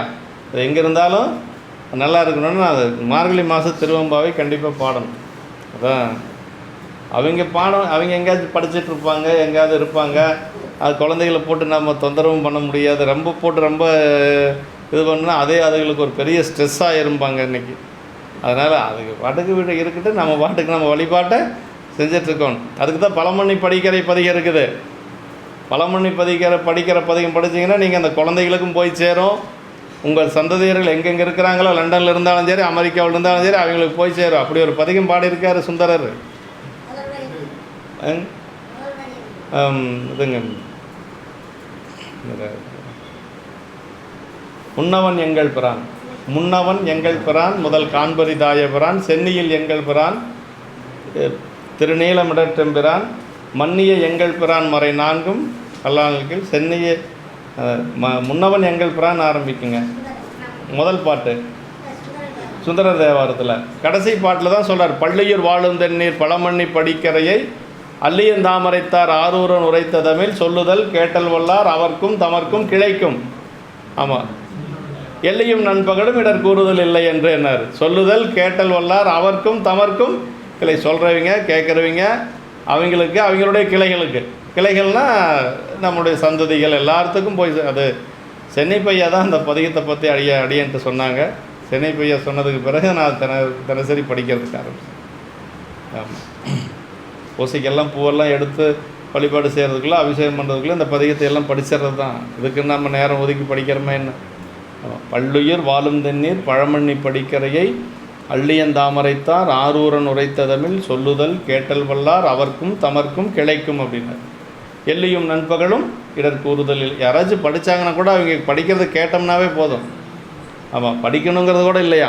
அவர் என்ன சொல்கிறாருன்னா அதில் சொல்லுதல் கேட்டல் வல்லார் அப்படின்னாரு, அவர்க்கும் தமர்க்கும் கிளைக்கும் அப்படின்னார். சொல்கிறவங்களுடைய கிளைகள் கேட்குறவங்களுடைய கிளைகள் எல்லாத்துக்குமே அது அந்த எல்லையும் நண்பர் இரவும் பகலும் துன்பமே இருக்காதா அப்படின்னு சொல்லி இப்படியெல்லாம் பதிகை நமக்கு பாடி வச்சுருக்கிறாங்க. இந்த பாட்டு ஒன்றே பார்த்துடலாங்க. இந்த பாடல் அவ்வளவு சிறப்பான பாட்டு. என்னங்கம்மா? திருப்பாவை பாடுவாங்க. அது திருப்பாவை பாடுவாங்க.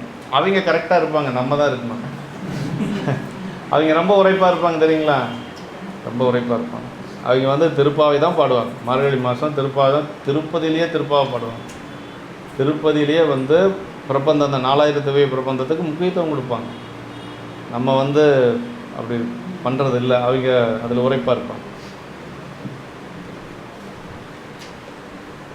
தென்னிலா மலர்ந்த வேணையாயுந்தன் திருநடங்கும்பிடப் பெற்று மண்ணிலே வந்த பிறவியே எனக்கு வாலிதாம் இன்பமாம் என்று கண்ணிலானந்த அருவிநீர் சொரிய கைமலர் உச்சி மேல் குவைத்து பண்ணினால் நீடி அறிவரும் பதிகம் பாடினார் பரவினார் பணிந்தார்.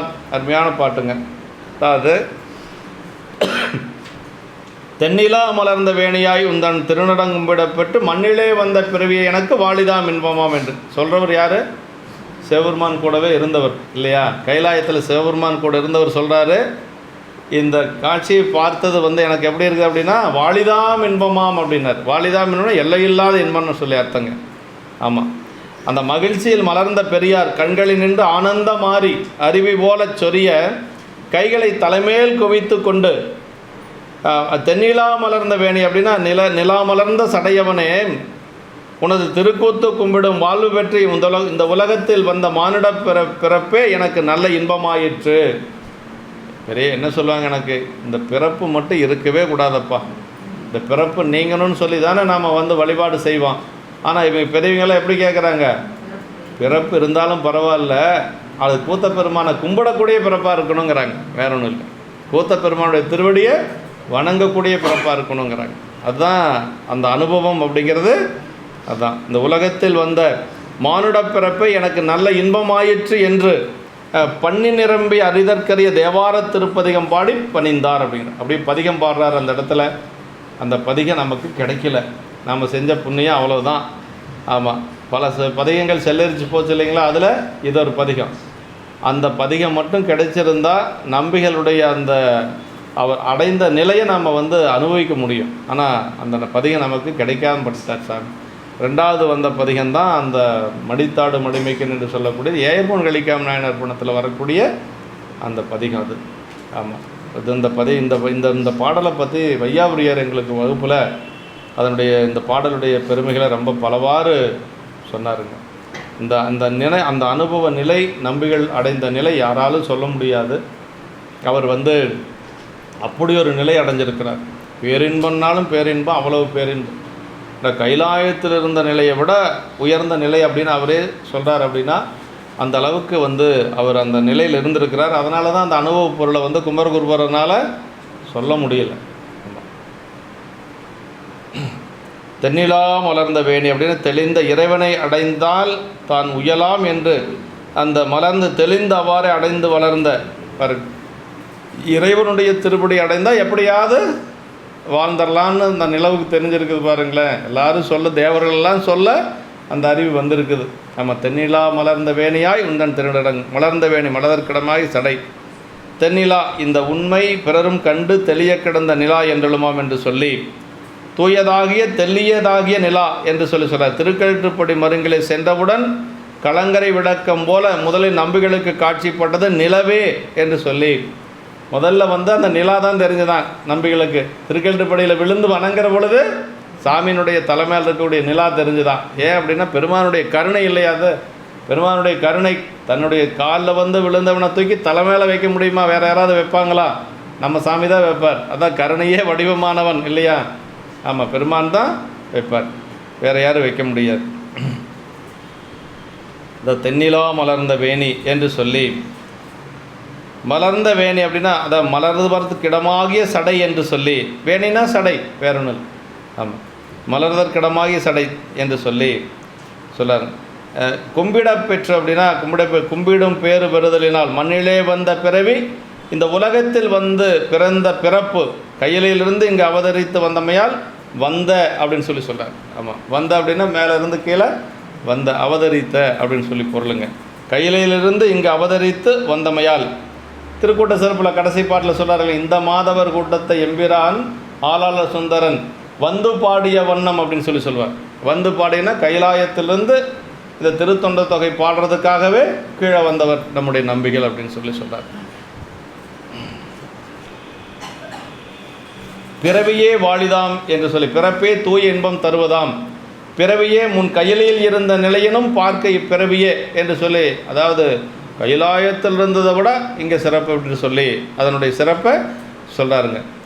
ஆமாம், முன்னிருந்ததும் இன்பமே ஆயினும் திருநடங்கும்பிட பற்றி பிறப்பு நிலை மேலாகிய, அதாவது வாழிதாம் இன்பம். இந்த இன்பம்னு சொன்னால் கைலாயத்தில் இருந்ததும் ஒரு இன்பம் தான், அது ஒன்றும் துன்பம் கிடையாது. ஆனால் இது அதை விட வாழிதாம் இன்பம் அப்படின்னா மேலாகி இன்பம், அதை விட உயர்ந்த இன்பம் என்று சொல்லி நமக்கு சொல்கிறாருங்க. ஆமாம், தங்கு பிறப்பை வீட்டினுக்கு வேளாம் பெருமை சாதித்தார். முதல்ல சொன்ன இல்லைங்களா, நாவுக்கரசருடைய நிலை, வீடு பேர் அடைஞ்சால் என்ன ஒரு மகிழ்ச்சி கிடைக்குமோ, என்ன ஒரு இன்பம் கிடைக்குமோ, அது திருவண்ணாமலையிலேயே கிடைச்சிருக்குது. யாருக்கு? நாவுக்கரசு பெருமானுக்கு. இப்போ ஒரு கோயிலுக்கு போனால் நமக்கு அந்த ஒரு நிலை கிடைக்கணும், அந்த ஒரு இன்பம் கிடைக்கணும், அது எங்கேயாவது ஒரு பக்கம் கிடைக்கும். ஆமாம் என்று மேலே ஆரூர் நம்பிகள் இங்கு பாடிய பதிகத்தின் உட்குறிப்பு அல்லது மகுடமாய் இருத்தல் வேண்டும் என்பது குறிப்பு. இவ்வாறே திரு பேரூரில் நம்பிகள் கும்பிட்டு பாடிய போதும் ஆசிரியர் பொன்மணி மன்றில் எடுத்த சேவடியார் புடியிடம் கும்பிட பெற்றால் என்னெனை புறம்போ எய்துவது என்று சொல்லி ஏயர்கோன் கலிக்காவின குணத்தில் வருதுங்க. சுந்தரர் சொல்கிறார், பொன்மணி மன்றில் எடுத்த சேவடியார் புரிதல் கும்பிட பெற்றால் என்னெனை புறம்போ எய்துவதென்று. வெளியில் போய் வேறு என்ன ஒன்று நாம் அனுபவிக்க போகிறோம்? கூத்தப்பெருமானுடைய எடுத்த சேவடியவே பார்த்தாச்சு, இனி வெளியில் போய் நம்ம அனுபவிக்கக்கூடிய இன்பம் ஒன்றும் இல்லை அப்படின்னு சொல்லி சொல்கிறாருங்க. கண்ணில் ஆனந்த அருவிநீர் அப்படின்னு, ஆனந்த அனுபவத்தால் வரும் கண்ணீர், ஆனந்த கூத்தின் பேரின்ப வெள்ளத்திலே திளைத்தாராதலின் அந்த ஆனந்தம் உள்ளே நிறைந்தது, கண்ணீர் வெளியில் வந்தது என்று சொல்லி சொல்கிறார். அவர் நம்முடைய பாடினார் பரவினார் அப்படின்னு சொல்லி சொல்கிறார். அப்படின்னா அதாவது பெருமானை பாடி பரவி அங்கு வழிபாடு செய்தார் என்று சொல்லி பார்வாள திருவீதி பணி செய்து பார்வாள திருவீதி பணிந்தேத்தி பரவி செல்வார் அப்படின்னு சொல்லி நாவுக்கரசு பெருமான் திருவாரூரில் வழிபாடு செஞ்சதை சேக்கிழ பெருமான் சொல்வாருங்க. பாடினார் பரவினார் என்று சொல்லி சொல்கிறார். இப்பாட்டை திருநாவுக்கரசு நாயனார் தில்லை திருக்கூத்து கும்பிட்ட போது கையும் முதல்ல சொன்னோம் இல்லைங்களா, அந்த நிலையை நாவுக்கரசு பெருமானும் அடைந்திருக்கார். அதே மாதிரி ஆளுடைய பிள்ளையாரும் அடைந்திருக்கிறார். நிலாவை மலர வைத்தலில் அது பிறர் எவராலும் செய்தற்கு அருமையினால் வரம்பில் ஆற்றல் உடைமையும்.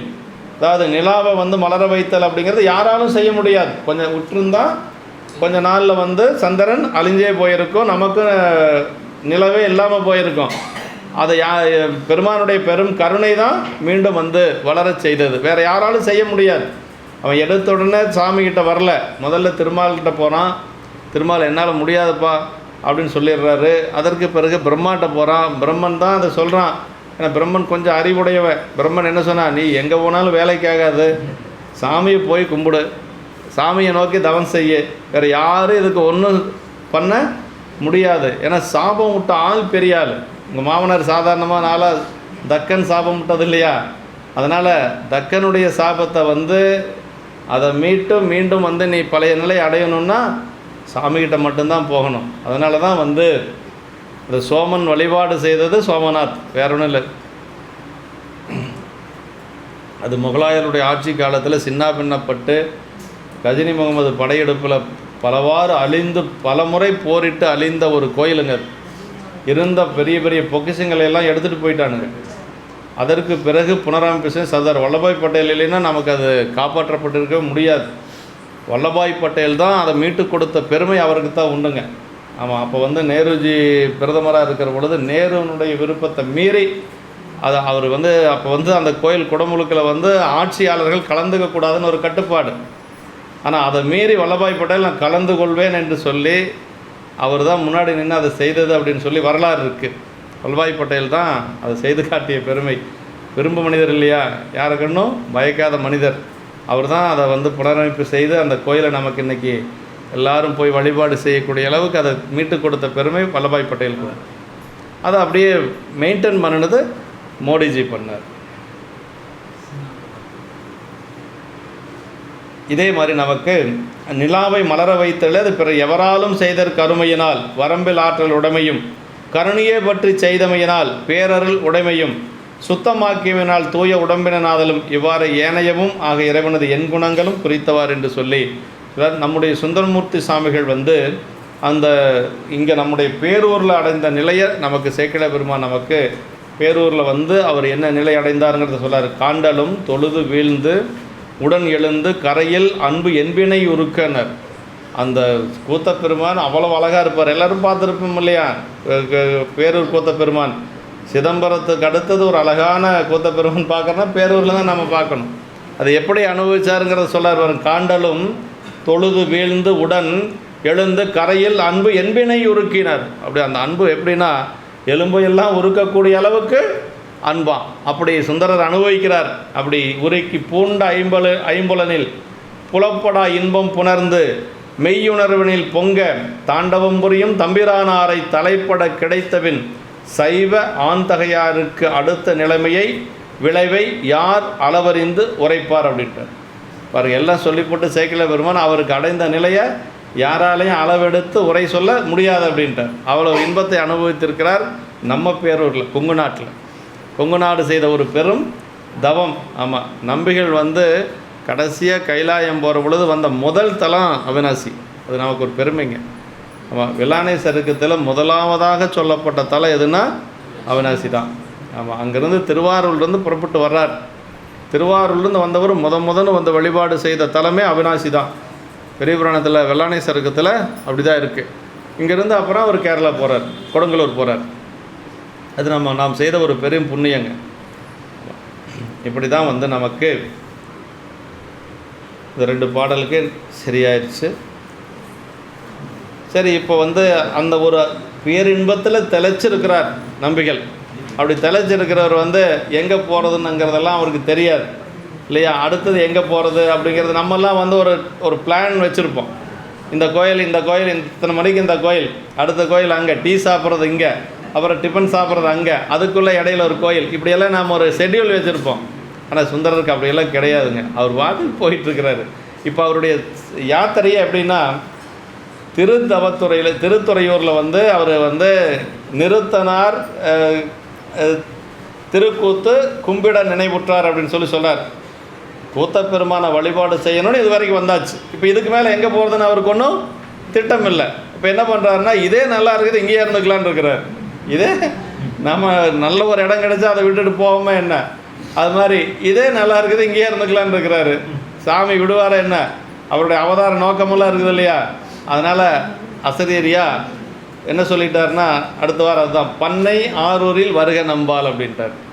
திருவாரூருக்கு வாப்பா, நீ பாட்டுக்கு இங்கேயே உட்காந்துட்டீங்கன்னா முன்னால் செய்ய வேண்டிய காரியம் எனக்கு நிறையா இருக்குது இல்லையா. சாமி கல்யாணம் பண்ணி வைக்கணும் பறவை நாச்சியாரை, அந்த அம்மா வேறு அங்கேருந்து கைலாயத்துலேருந்து அங்கே வந்து உட்காந்துருக்குறாங்க. அப்புறம் மறுபடியும் சங்கிலி நாச்சியார் திருவொற்றியூரில் உட்காந்துருக்குறாங்க, அவங்க அங்கே காத்துட்ருக்குறாங்க. அப்புறம் திருத்தொண்ட தொகை இல்லாத இந்த அடியார் பெருமக்களெல்லாம் படாத பாடுபட்டுருக்குறாங்க, வழிபாடுன்னு என்னென்னு தெரியாமல் இருக்கிறாங்க. இதெல்லாம் செய்யணும், நீ பாட்டுக்கு இங்கே உட்காந்தது என்ன செய்கிறது அப்படின்ட்டு பண்ணை ஆரூரில் வருக நம்பால்னு அசரீரி கேட்டதுக்கு பிறகு தான், ஓ நாம் திருவாரூர் போகணுமா என்று சொல்லி போக போகிறார். அதெல்லாம் நம்ம அடுத்த வாரம் நம்ம சிந்திச்சுக்கலாம். என்றும் இன்பம் பெருகும் இயல்பினால் ஒன்று காதலித்துள்ளமும் ஓங்கிட மன்றுளார் அடியார் அவர் வான்புகழ் நின்றதெங்கும் நிலவி உலகலாம். வான்மிகள் வளாது பெய்க மலிவளம் சுரக்க மன்னன் கோன்முறை அரசு செய்க குறைவிலாது உயிர்கள் வாழ்க நான்மறை அறங்கள் ஒங்க நற்றவம் வேள்வி மல்க மேன்மைகள் சைவ நீதி விளங்குக உலகமெல்லாம். மேன்மைகள் சைவ நீதி விளங்குக உலகமெல்லாம். மேன்மைகள் சைவ நீதி விளங்குக உலகம்.